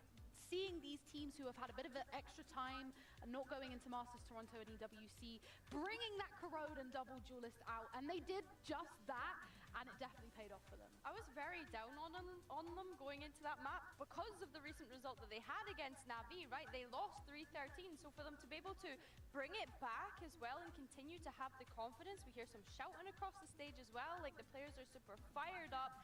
I think for Apex, you know, they've finally been able to win a map other than Sunset, which is so great for them. The map pool's getting better, you know? That's all we want, just improvement.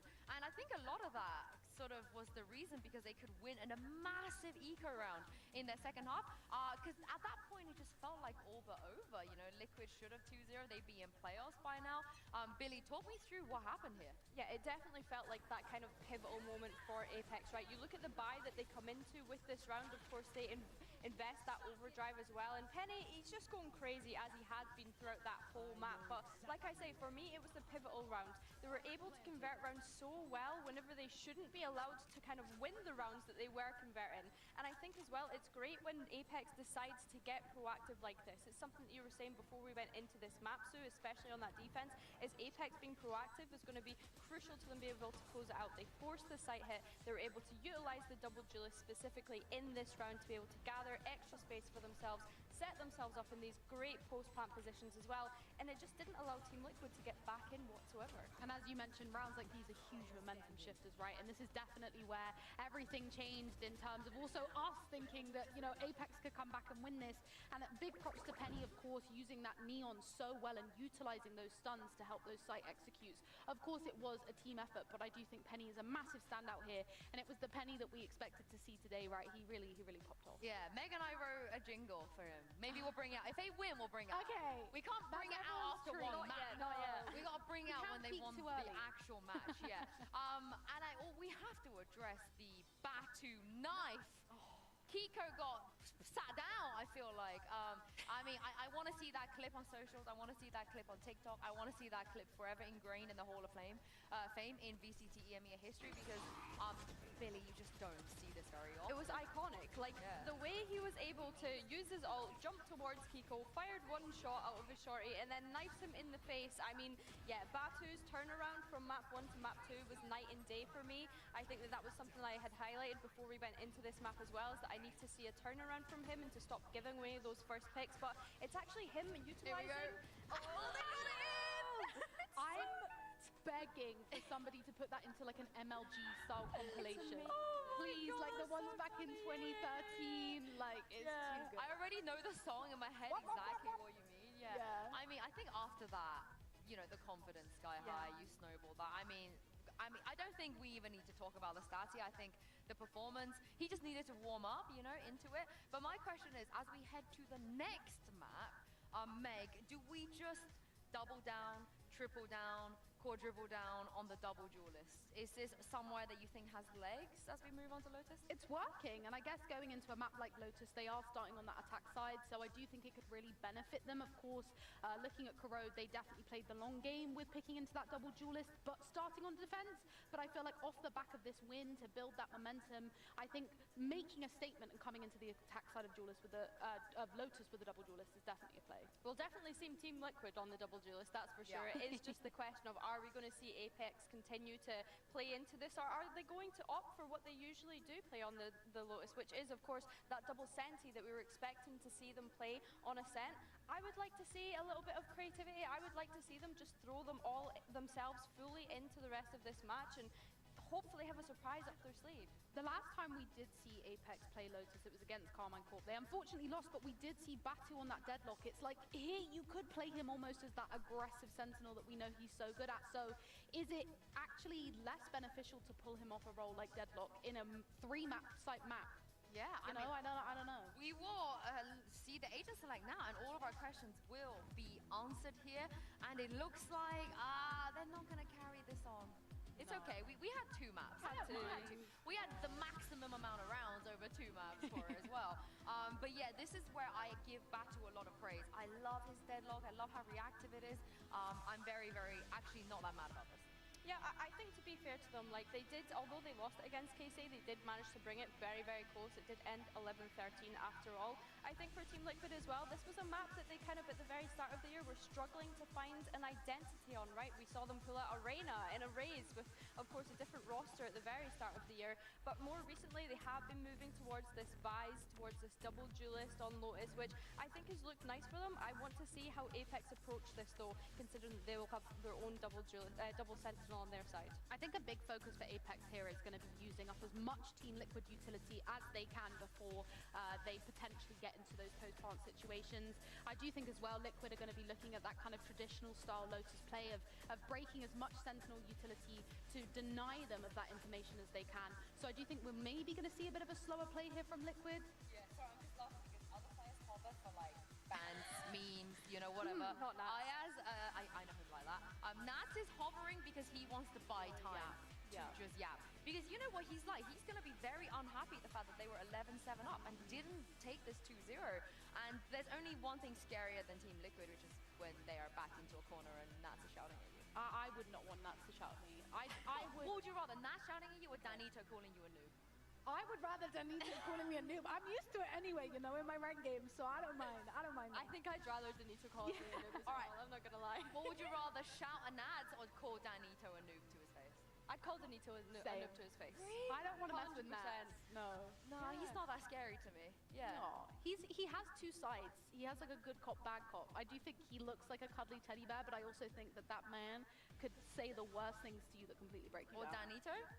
Nats is not going to say anything to you, Meg. Come on. Not to me, but if I was on his team, you know. Obviously, he's never going to say anything. I think we should experiment and see who out of us could get the biggest reaction out of them. I think Danito would just laugh if you walked up and was like, you're a noob. We should play a game of rage baiting as many players as we can to see how they react. I am a known rage baiter. I think I have a pretty good CV, I think, in terms of people I've successfully rage baited. I think you could scroll through Reddit, VLR, whatever, and it's like, why is Sue rage baiting people in their Twitch chat again? Yeah, it's literally. constant. Yeah.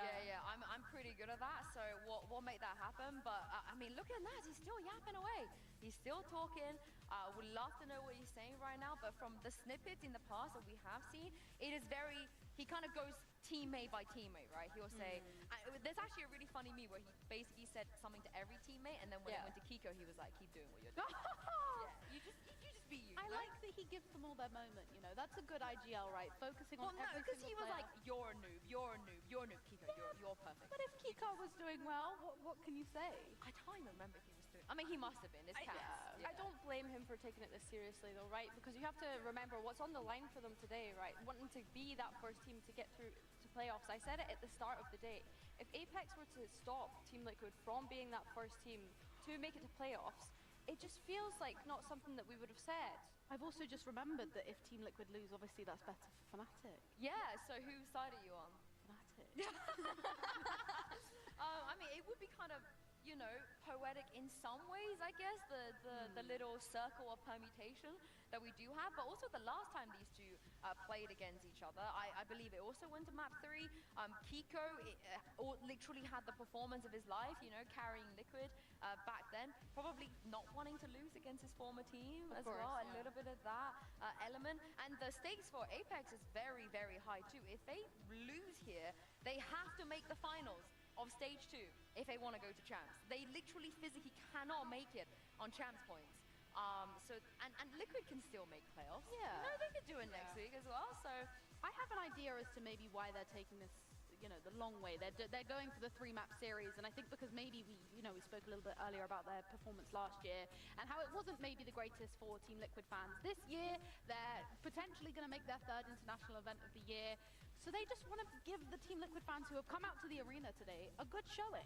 We are currently experiencing a very, very short delay. I heard Pansy try to get in the studio for some reason. Don't worry, we're not letting her in. It's fine. She's stuck outside. We're just going to remake the lobby and jump into the map in a moment. So for now, enjoy the podcast that we have here. So Meg, you've chosen your alliance. Billy, how are you feeling? Do you have a You're team asking the tier 2 defender. Well, Hazard and Cairo said. Hazard and Cairo said you've changed. You know, now you're in tier 1. You You've left the. I think their left fans them have behind. probably said that about them more than they've said that about me, to be honest with you. I mean, when have you seen them on a Challengers North broadcast since they You started tell working on VCT? them. You tell them. All jokes aside, of course I got to back up Apex here. It would be rude of me to not do that. We followed their journey last year at Ascension. I've wanted to see them do something in VCT EMEA, and this for me, this would be a phenomenal upset. Yeah, and if you guys remember last year, Liquid had like a 1% chance to make playoffs. It was the miracle journey. Was it last year? Maybe it was the year before. One of the years, it's all mushing into my brain. And they did it. There was literally one scenario for them to make playoffs, and they ended up achieving it. So they know how it feels, you know, being in a situation where everything seems very impossible. But I just think that the reason I'm personally leaning towards Apex is that I'm really enjoying the Valorant they're playing today. Yeah. I'm really, really enjoying it. I was just going to say, slowly in the chat, I feel like as well, people are starting to believe it was 90% towards Get Team your Liquid. pecs We're out for getting Apex. 50-50. Get your pecs out for Apex. Come on, guys, believe in the underdog. No, You I never have know. to agree with you though, Sue. I think like watching Ascent in particular as well, it looked so nice Trex from is so Mozzie. me, sorry. like Mozzie's calling on the attack on Ascent. We've been talking about how, you know, teams have been struggling on the attack side and being able to call them more recently, but it just felt as though he always had not only the right reads, but also the right reactions. So I'm looking to see if that travels through into this third map as well. Well, we are back into the lobby, so it's time to jump into game, and I would love to know the win rate of Hazard and Kairo's cast when they have been casting Apex. Over to you. Well, Sue, this would be the 19th time that either of us have casted an Apex match. And Cairo, I believe, you've only casted one loss. I've casted a couple back in, 2023. So, yeah, it's looking pretty good. And I have to say, looking at both IGLs on the stage there, Nat saying his piece, unimpressed with what he's seen on their road to champs. And Molsey up against the stoic leader on the other side, knowing the task that is at hand to keep their chances of survival afloat. The attack side begins with a knife searing through the center of the map. 2 players revealed on B from the Liquid side. 2 still hanging around sand. Picking the team, Apex. This is what has all been the good look for them on Ascent, remember? When they got to default, when they got to look, and that's big information from Camo as his TP was about to expire. It's like Peter Parker getting a good photo of Spider-Man swinging through the air, snaps 3 players, they know. Mesh goes up though, and it's a B split, a very well coordinated one from Apex. Yeah, Liquid have allowed this to happen, that nade just denying Trex any space, and he's been brought very low, and Apex get brought into post. So a health pool advantage, and one for space if you're Apex right now. Hobbit control is what they've got, the cam towards grass as well, both of the Sentinel bits of util. The one gap that they have to account for is towards Waterfall and main. Team Liquid have done well to hold on to that, and Batu stuck between no man's land, and Olizera waiting to activate. I mean, that's just holding on to it. He's allowed for a chance. That chance is fleeting. That's now 5 pistol rounds in a row for Team Liquid. And Liquid really maximizing those advantages as much as possible. It's something that we've got to talk about, especially now that we've hit crunch time and reached Lotus. This was the acrobatic Camo, who did really well to pressure the extremity as you're expecting from Yoru. And this was the last map in their opening series against Koi. And for Apex, the other week against KC, going opposite ways. Nice patience, boys. Nice retail. Nice planning, finally. And as much as I said before that anyone on Liquid can come up with something, the plan has worked this time. Yeah. Team Liquid, all their forces on the other side of the map from Apex at the moment. While Penny gets an orb here, Trex also went and picked up the A orb, so he's already within 3 of the Nightfall. When you head into that bonus round then for Liquid, they want to try and keep it as clean as possible. Eyes well activated, and so is all the utility that was on the C side. This is the one opportunity that Apex are going to get to do any kind of free damage through the nade and the net. In fact, it's been enough to fully flush Liquid off-site. A plant now is best case. Yeah, exactly. They'll be happy with this. Liquid look to cut through any remaining players. And it seems if this is looking to be a flawless round at the moment. Oh, Multi is going to get his one though. You can't ever speak too soon. Liquid still securing the objective, and the defuse from Trex means that the Nightfall will be available heading into that next round. That's it. Hey, listen, now you set up your plans, and as Nats was saying earlier, the plans look to be finally coming to fruition. One enemy remaining. And for Liquid on this defender side, I'm always going to be looking towards the A site and the rubble control, which they're very often opt to set up. This is an incredibly late call in terms of what they do end up opting for though, as Nats will play a lot deeper on this right-hand side. Challenge on C-Mound. Yeah. 3 players strong, and there's also Kiko on the door if they want to go for it. Not Kiko, sorry, it's Patatech. Great paranoia to set up the horn, but just can't bend the bullets around the corner, can Patatech. Apex now heading towards A, but this is the reaction that Liquid want. It's straight into their Sentinel. Yeah, straight into the setup, but all is there is ahead. Well, Nats actually gets caught by the paranoia, but nobody through Tree. Still a little bit of delay, and not checking for Nats. The smoke actually had a gap in it, and Team Liquid are able to capitalise for the max. Spike already on B though. Apex can take this one step further and reach the C site if they want. Vova is late to leave A, and that looks like what it's going to be. A waterfall walk, but Kiko can catch Molsey. It's just damage for now. So much pressure put on Apex needlessly. Spike can go down. Planted for main, that's where the Vova is. Doesn't matter that he's late. And Team Liquid taking their time again. Looking to create a plan and be patient. That's what Nats was talking about. Here, Trex has the horn, last Prowler used towards Waterfall. Huge 1 versus 1 in Sand. If Molsey can ease up the containment of them here, it's everything. He's only within 1 bullet range. Now it's a 2 versus 4, which the last 2 need to try and clutch up from, and Batu's already been revealed, so instead Avova now needs to try his best, but his best won't be enough. A bonus conversion, another great Team Liquid start. Another great, very well-worked round from them as well. The little set-piece Sand to put Nats in a position of power on site. Lazera doesn't get the most from his excursion. And then into the later stages of the round, Molsey is there solo, not knowing which way to look. Apex fighting a war on both fronts, and it just all falls apart.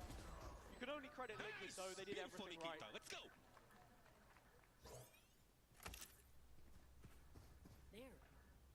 A play once again by Liquid. They don't have a chance. Changing it up, where that aggression is with this double duelist. That's it. Batu does have that deadlock ult if needed. Still, Liquid Apex can provide a bit of resistance to Liquid in this round. They've taken the early control, and ever since Liquid added the fades to their composition, I mean hell, ever since we've seen them start to pick it up in stage 1, Lotus has looked so much better for them. They've lost every single one of their Masters games on it so far though, 3 out of 3. Even despite the almost comeback from 11-1 down against Paper Rex.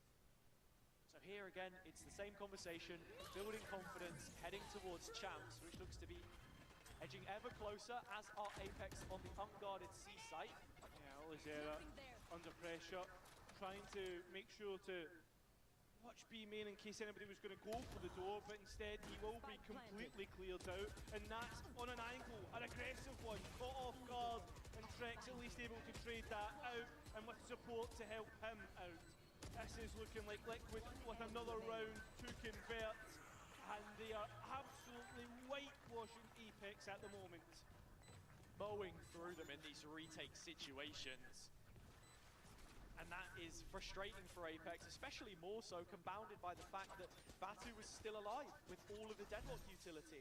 And that's the strength of this composition. Making your post plants easier by just adding that extra layer of utility. They've been running the deadlock back with the old lineup, sort of since last year. Lotus has always been a really great map for them. They won it in the grand final against Pacific, of course, and here comes the timeout. Yeah, it's crazy to think that like how successful Apex historically have been on Lotus, and then this year they've only won it once. Like, that's what it's all about. When you look at challenges in general in the North and East leagues, even combined, they still hold the records for the biggest win streaks, full stop, the top three. And then you go from being so dominant to coming into this league with the teams that are here and this quality. It's like a cold ice bucket dropped over your head, really.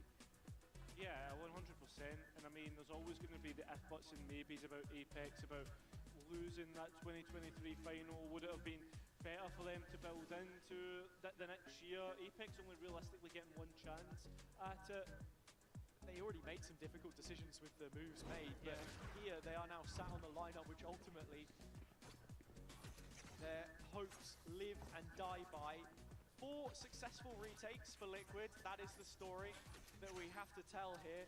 And yeah, how effective Batu's going to be with this deadlock, and even Olazera as well in his traps in post. Straight, fast, direct. Sometimes that's when you need pace changing. It worked for Apex on the last map of Roads.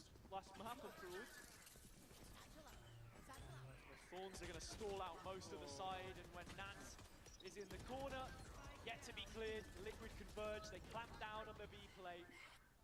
Nothing getting past that first line of defense. Yeah, I don't think anything's getting past Liquid now. They've decided that they need to take off the training weights and in-zone flawless to show the prowess so far. It's not just Batu though, it needs to be Olazera as well. We saw how good he looked. Lotus was a really big part of Koi Fenix's map pool. And coming into this team, it's where you wanted to see him playing at his best. Another player to even highlight would also, of course, be Penny. He's had a very slow start to this map, where he was tearing Liquid apart on Corrode. Yeah, I think as well, like Olazera, just as a player and his playstyle, very individualistic. Just the way that he looks through, right? He's always going to be taking those 50-50 gunfights. Maybe gunfights not in his favour. But we're into the next rifle round though, and Penny investing the nade into the dark cover here. Apex still not fully sure if Liquid have moved a player further up the field, if they've inserted one. They have. It's elsewhere though. It's B made, and it's Olazera dead. Yeah, as the map gets closer and smaller and smaller, the push gets closer and closer. Apex need to start to move the pace up a little bit. And they can't go B because main's been taken, so they're forced into making this A play, and another retake for Liquid, which they're happy to do, especially when Nats has his ult. Ready to go here. Spike should be going down very shortly.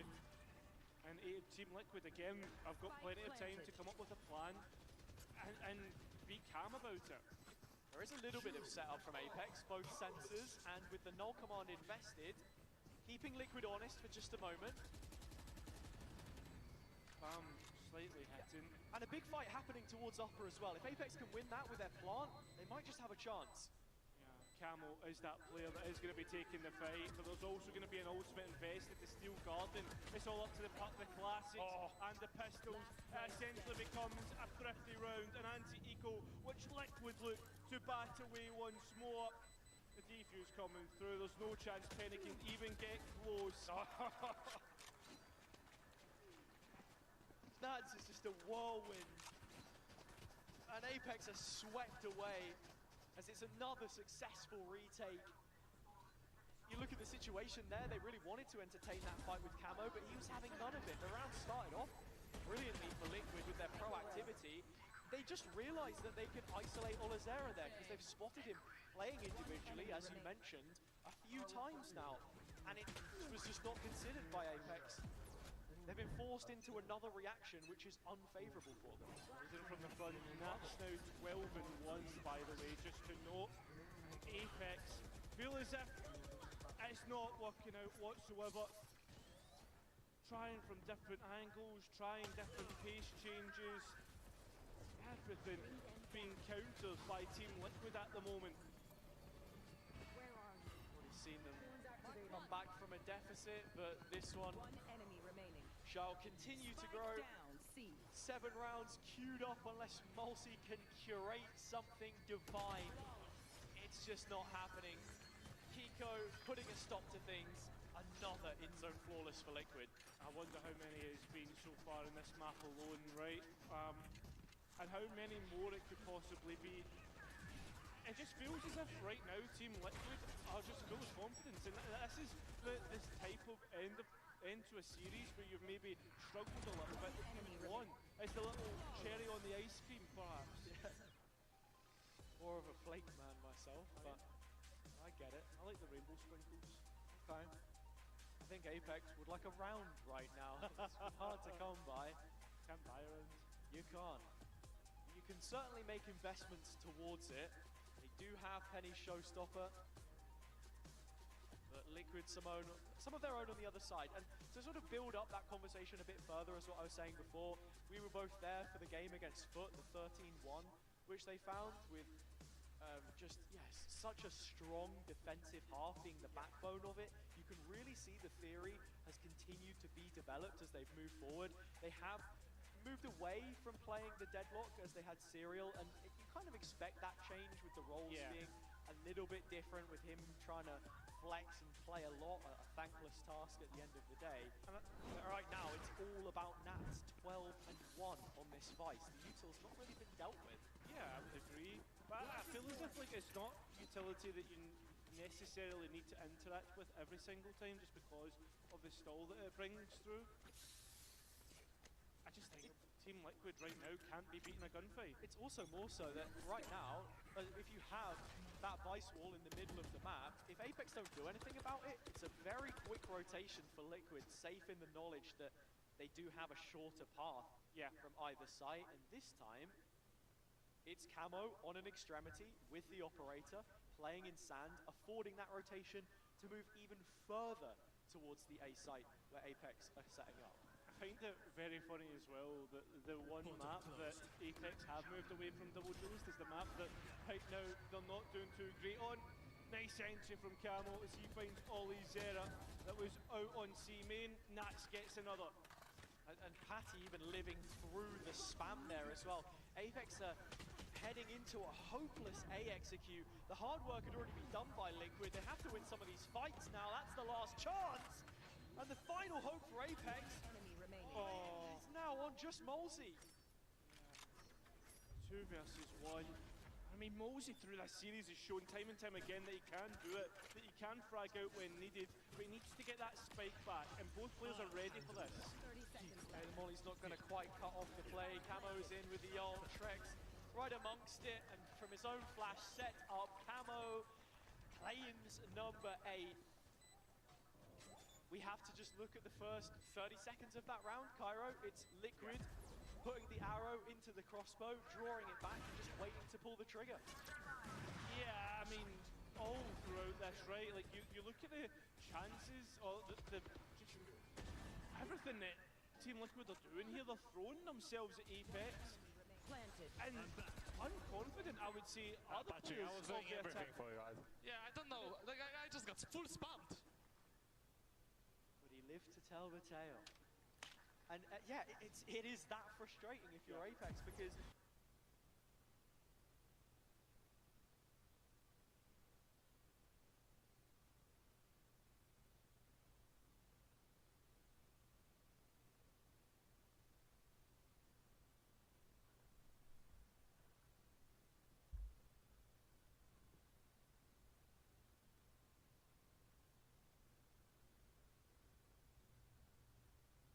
Le travail d'aujourd'hui est défaillant. Nous utilisons trop d'applications déconnectées, ce qui nuit à la productivité. Right now, it's just Camo towards the C extremity. There's even going to be an ultimate invested by Avova, and Camo's sticking around. Stuck the ult, but you can see the timid nature of the Apex players as they're walking, treading on thin ice. Having site control and a very deep deadlock wall, which was thrown over the top, but double flank is an issue. What's the reaction from Apex? You say it's a double flank, but there's also Nats coming through the door, right? Ollie Zera in the corner, spammed out, but still holding fast. Camo at the other end, though, is managing to chip away at Apex numbers. Ollie Zera not cleared, finally is. And well, there is one player caught in the ultimate, plenty to be used here. And well, Mosey with just a classic, can't find what he's looking for. 9 in a row for Team Liquid. This is looking sensational. Yeah, and it's also complete mirrors of that foot match that we saw when they were absolutely stomping on their defense, because the protocols are perfect, they're creating pressure in all the right pockets, and Apex look lost in a lot of these rounds in terms of what it is that they've actually got to do to combat that. This C execute not as bad. I mean, Trex, he could have got camo out of that one. Yeah, but who needs to when you've got that much money in the back of your pocket, right? So, and Trex also hasn't died yet, by the way, so... Just making sure he stays with the best possible KD ratio. Well, it keeps growing series to series, match to match, and so does Team Liquid's strength, it seems like. The timing's insane. Nats can't quite find a second though, so we still keep things all even, and Kiko wants to try and push this a little bit further. Cheeky. Yeah, we've got Penny here with a showstopper. This might finally be the respite. No! It's missed!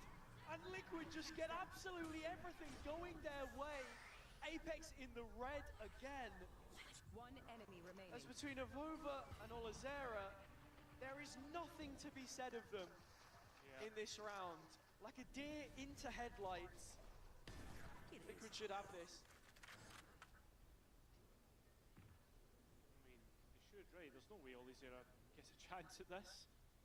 He shouldn't. The setup is there. Camo's the only one showing face, but when this smoke expires, he should duck behind the box, and there you go. Playing off Kiko's contact. Trex also hiding as well. But they don't even need it. They don't even need the trade. As Kiko is going to confirm double digits. It's scarily close to a scoreline which Apex themselves will be familiar with for different reasons. Just have to keep tracking it as it goes. That was a full invest to get Guardians, Cairo. Yeah. That is the dire state of affairs that Apex have found themselves in. So this is the penultimate round of the half, and Sheriffs.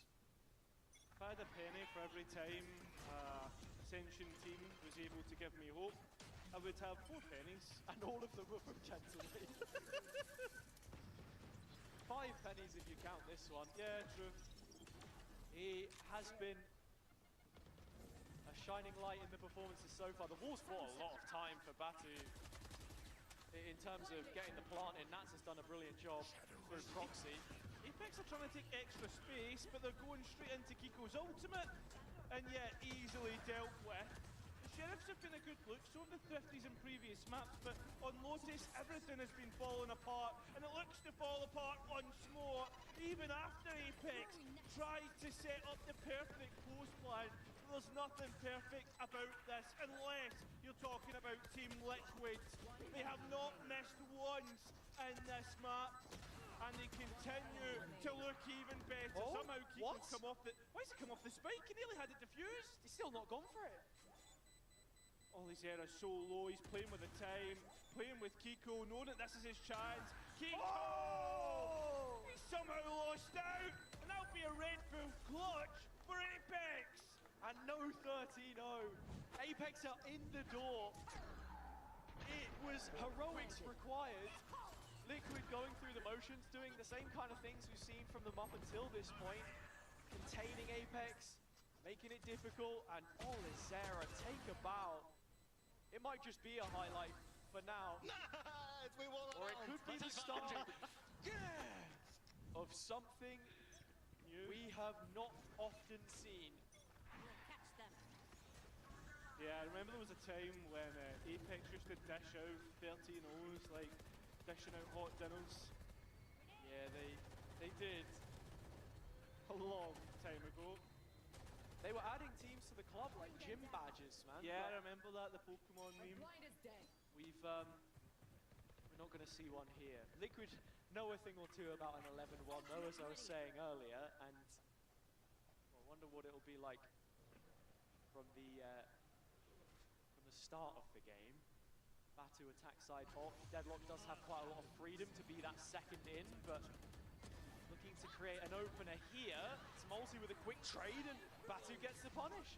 Has the ult held in his hands, waiting to find camo, but disappears into the night. As Apex are set up, this is their best chance they've had so far this map to get around, really. Yeah, I mean, as well as that, buying a little bit extra time so that the spike can be planted in the correct spot, but it's been planted safe, so Apex need to play on the site, and they do. They're fighting right through it. Patitech, well, he's pushed all the way back into Olizera, and Apex will be doubling up the round count. Yeah, Liquid's approach there kind of played into Apex hands with the positions that they had. Olizera late lurk, and very well dealt with. Great supportive utility from Molzy, but we need more. If the miracle is to come off, if Apex is to take their first series in VCT EMEA 2025, or if Liquid are on the road to Paris and playoffs already.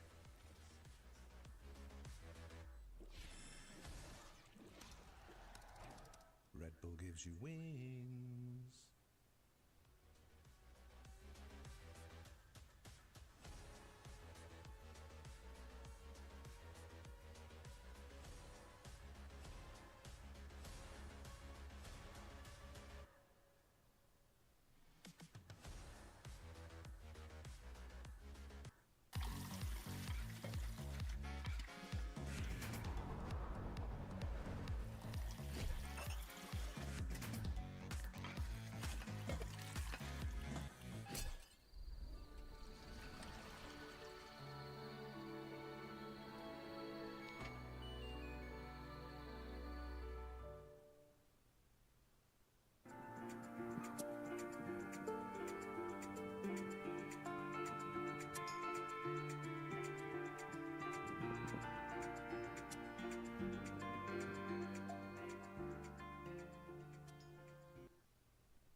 Liquid in high spirits, for Apex it's food for thought.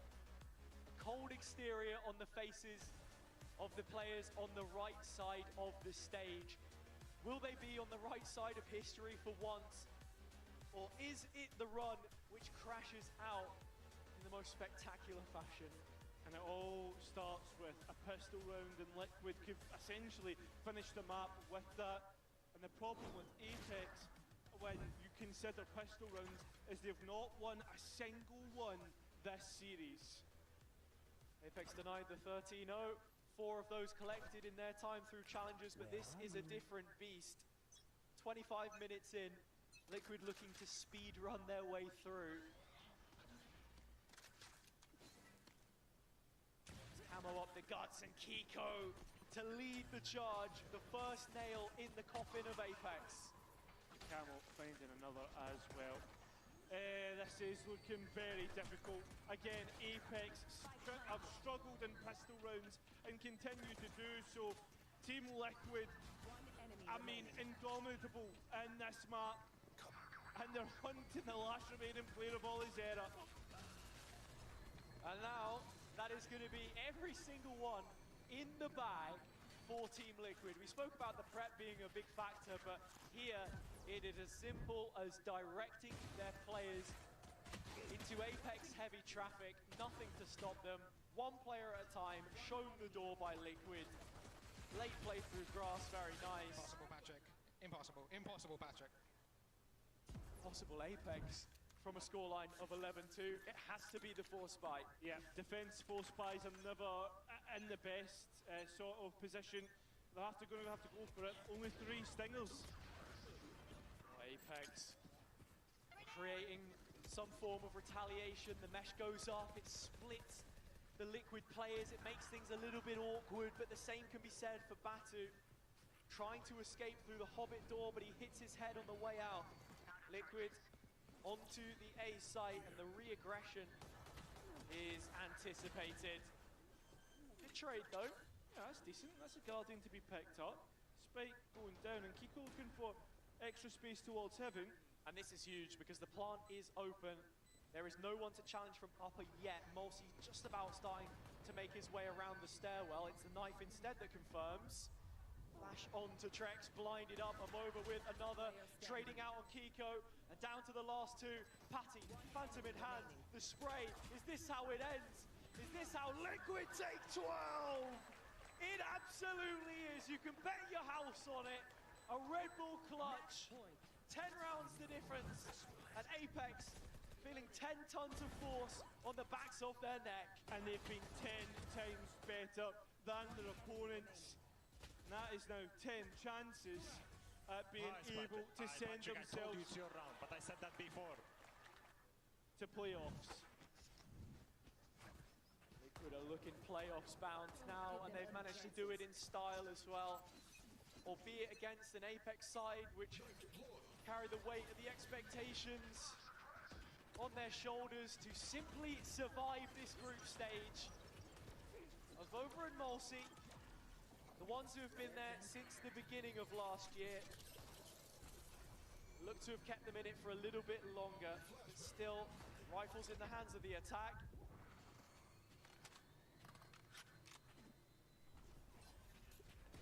Yeah, and there is still a chance to go elsewhere, but when they do, there's some deep traps that all these areas have been able to place. It's going to make that coverage a little bit more difficult. If Trex were to even send one Prowler, it wouldn't suffice. The knife again, reconfirming player presence from Mulsi. They're just trying to chuck away as many as those guns. And that's what you've got to do, because look at Apex's money. Even if you win this, Olazera and Batu are still on heavy shields, but the money is barely there. They had to force the previous. 30 seconds Starting to left. make their way through the trips now. And Apex still haven't moved from that C round spot. They want to try and re-aggress for the guns. Obviously they won't be there, but that's going to be a delay on the A site. Olazera just needs to hold his nerve, not overstep, make the most of the camera that he has. A little more time bought by the Vice Wall. Liquid knowing that there is nowhere safe on the map for them right now. Mr. Dependable sits next to Hobbit Door, and that's the captain. Low on health and yet to be cleared, but it's Mr. Dependable first. Nats not being checked, not being cleared. Nats now finally being caught out. Apex able to get their first in the second half. Yeah, still some schoolboy mistakes in there, but Apex have kept it clean enough. In fact, they get the rounds. The fact that they've even picked up the round is pretty huge, because it's just going to extend play a little bit longer. Gap now of 9 rounds. Not insurmountable, but very unlikely. Well, at least they're not going to be picking up the record of shortest map. Currently held by GX, I guess, on the receiving end of the only 13-0 we've seen.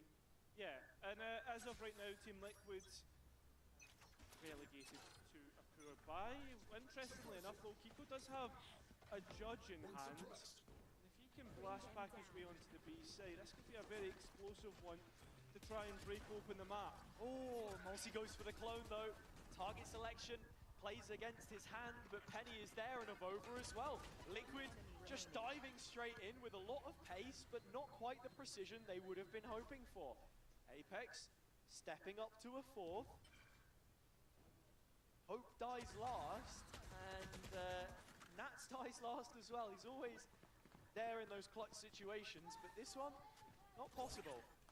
One round at a time. Story, keep on swimming. Yeah. That is very clearly a Let's Go Apex from the crowd as well. So, oh, you're not the only one, mate. Fancy you say that. Started better when the jersey was showing. Yeah, that's true. Ultimate simply for Team Liquid. That will be the deciding factor in this round. Yeah. And this is something we were mentioning a lot with the mates conversation as well. Just set up your end game. What's your win condition? This is around a true full investment. There's no other way to put it. 100%. And not only that, Trex 2 away from his Nightfall. So an orb and a plant, and you've got 3 ultis to play with. Plenty of football. A bound as Olizera plays off sight with the setup. Trap's not yet hit. Hiko just clearing, but into upper they go. Both of the duelists on the Liquid side. 5 here for Apex as well. And look at Olizera and Nats, they're so close to one another. So that was just a map that's caught me off guard. No, it's not. Now Apex through Heaven, through stairs, they try and get out. It's Olizera just trying to use his sheriff, trying to use what has been working for him before. Now the Phantom in hand, the primary's online, and doing well with it. Keeping themselves ahead, or Apex. As this retake looks good. Trex trying to deny, trying to push Liquid to playoffs, but denied. We are 1 round extended in this matchup. As we will be, as long as Apex can keep putting them through the hoop. It was so close and costly for Liquid. It was just the Steel Garden we saw invested, I suppose. Apex with their own showstopper. Well, sorry, I should say a showstopper of Liquid's as well. Guys, don't speak when we are clutching. I wanted to pick. You said the field and we were losing. All good, all good. Just let us play, please. And there's the comms issues that I was talking about. It's all a work in progress. That will be a focal point of this timeout, I'm sure. Yeah, of course.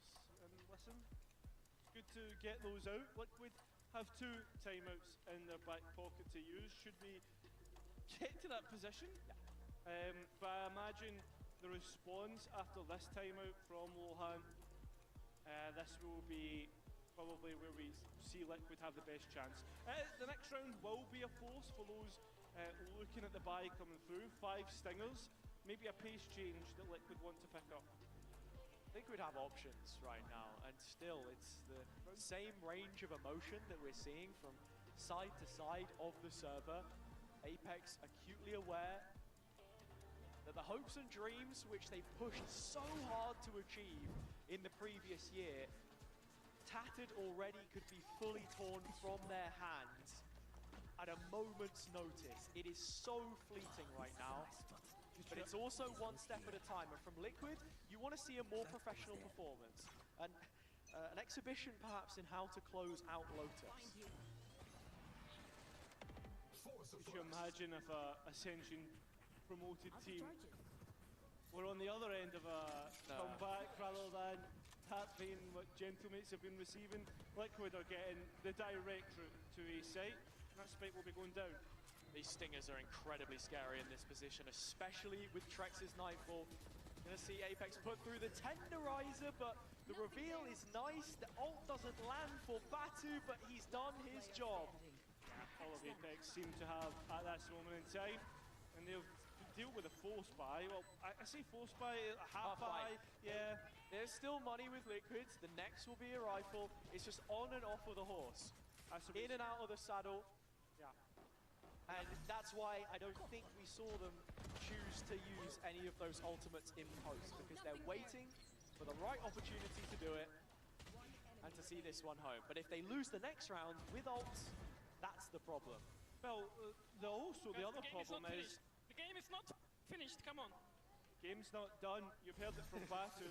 But the important part I was trying to get to here is while those ultimates got kept, Apex have the big equalizer that you were speaking about, and that's the null command. And we've got to be looking at Mulsi on these rounds as well, and his utility. Bringing the KO to Lotus does feel like an older take on the situation, that's for sure. Using the sensor against his own teammate, but Avova finds Camo. And with the tip of the spear now blunted, the rest of Liquid look to collapse on the side. But so does the rest of Apex. All the bodies are here, ready for it, as the bodies come out. Trex! Who looks to send Liquid to playoffs? 2v1. I mean, can Olizera do it? He's gone past though. and they just have no idea. Trex is open on the angle, and Olizera's denied it. 1 versus 1, spike down. And it's Kiko, of all players, serving his time in 2023, unable to ascend himself against Olizera, the newest face into the Apex lineup, to keep them going for one more round, which could turn into so many more. He has the Cypher set up on A. That's where Kiko plants his feet. Hands are busy. Spike goes in. 30 seconds left. Most importantly, for Olizera coming back in, there's a cam. How much information is he able to pick up from it, though? He's now noted it's an open plant. Kiko playing from tree. Time ticks away. It could be the final grains of sand hitting the bottom of the hourglass for Apex's campaign here if Olizera can't make the move. Kiko waits in tree, on the line, diffuse inside the cage. The bullet's not hitting. Olizera gets it half, he has the info. Second tap, no time. Kiko playing it down to the wire. There's not going to be enough. It's Kiko to send them over the ledge. At long last, Liquid are in playoffs. A new look, a new addition, but the same old result. Liquid make their way to playoffs and put themselves with a great chance of getting to champs. We already do that with the performances and the appearances they've made this year, but it gets even sweeter, even closer to being able to finally enter into the competition everyone wants to be in. And on the other side, 319 days since the Ascension win on the same hallowed ground. Apex taking a loss which might just have done it. It's definitely sealed their fate in terms of championship points, but with Fnatic still left to play amongst Koi, another rival of theirs at side of the table, it's a frustrating one to see go. Liquid on the other side, plenty of positives to take from them today, as the road to Paris seems to get shorter and shorter. Listen, that's what will happen. And going from strength to strength, showing different character, a different character to it, right? Being able to be put to under the cosh, having to fight back into it from what was, let's be honest, like their own creation. They shouldn't have let Apex back in. This series should have been closed out probably on that second map, but listen, that's what you learn as you start to move towards champs. And ultimately, though, still delivering on all fronts when it came to Lotus. We've seen a lot of teams struggle to complete that road and really seal it, but they were able to do it without little trouble in the end. When you look at the way they cycled the ults, they were ready for it. And we'll get to hear a little bit more from the players themselves. We have a post-match interview on the stage waiting for you with Patasek. Thank you very much, Hazza and Kyra. I'm now joined by Patasek from Team Liquid. That was a little bit stressful. Not at all. No, not at all on the stage? Nah. You had absolute faith that you were going to close that out? Yeah, full control. Okay, we've seen too much shenanigans on this stage, so you can never believe until the game is done. But with that, you have qualified for playoffs. Ooh. Last year, this time, you didn't really even get the chance to make playoffs to go to champs. So how does this feel? I mean, it feels amazing, you know, but our goal is to make champions, so kinda, you know, the job is not done, and making playoffs is nothing really. You're used to it now. This whole year is just playoffs after playoffs after playoffs, you know? Just used to winning right now. Oh, can I say? Okay, I like that. Well, how does that feel, though, being used to winning? Because it's not always like this. I mean, there's not many good teams in VCT right now in EU, so, I mean, you can compare from tomorrow to today's gameplay. I mean, what can I say? It's just, we are on a different level with two more teams. So where would you say you are? I mean, also, we don't let ourselves dunk on ourselves. You know, Americas and Pacific, they already look down on us. So I feel like we gotta gas ourselves up a little bit. Of course. In which case, where do you think Liquid lie in terms of how good you really are in EMEA? Do you think you're above everyone else by a lot, or where are you? I mean, I don't really know where we are right now, because as we can see by the example of this game, we can be down here and then we can go up here. We kind of need to fix it, but I would say we are solid top 1 team. Ah, I like the confidence. Now, we are very used to Nat's, his speeches, how animated he gets these days.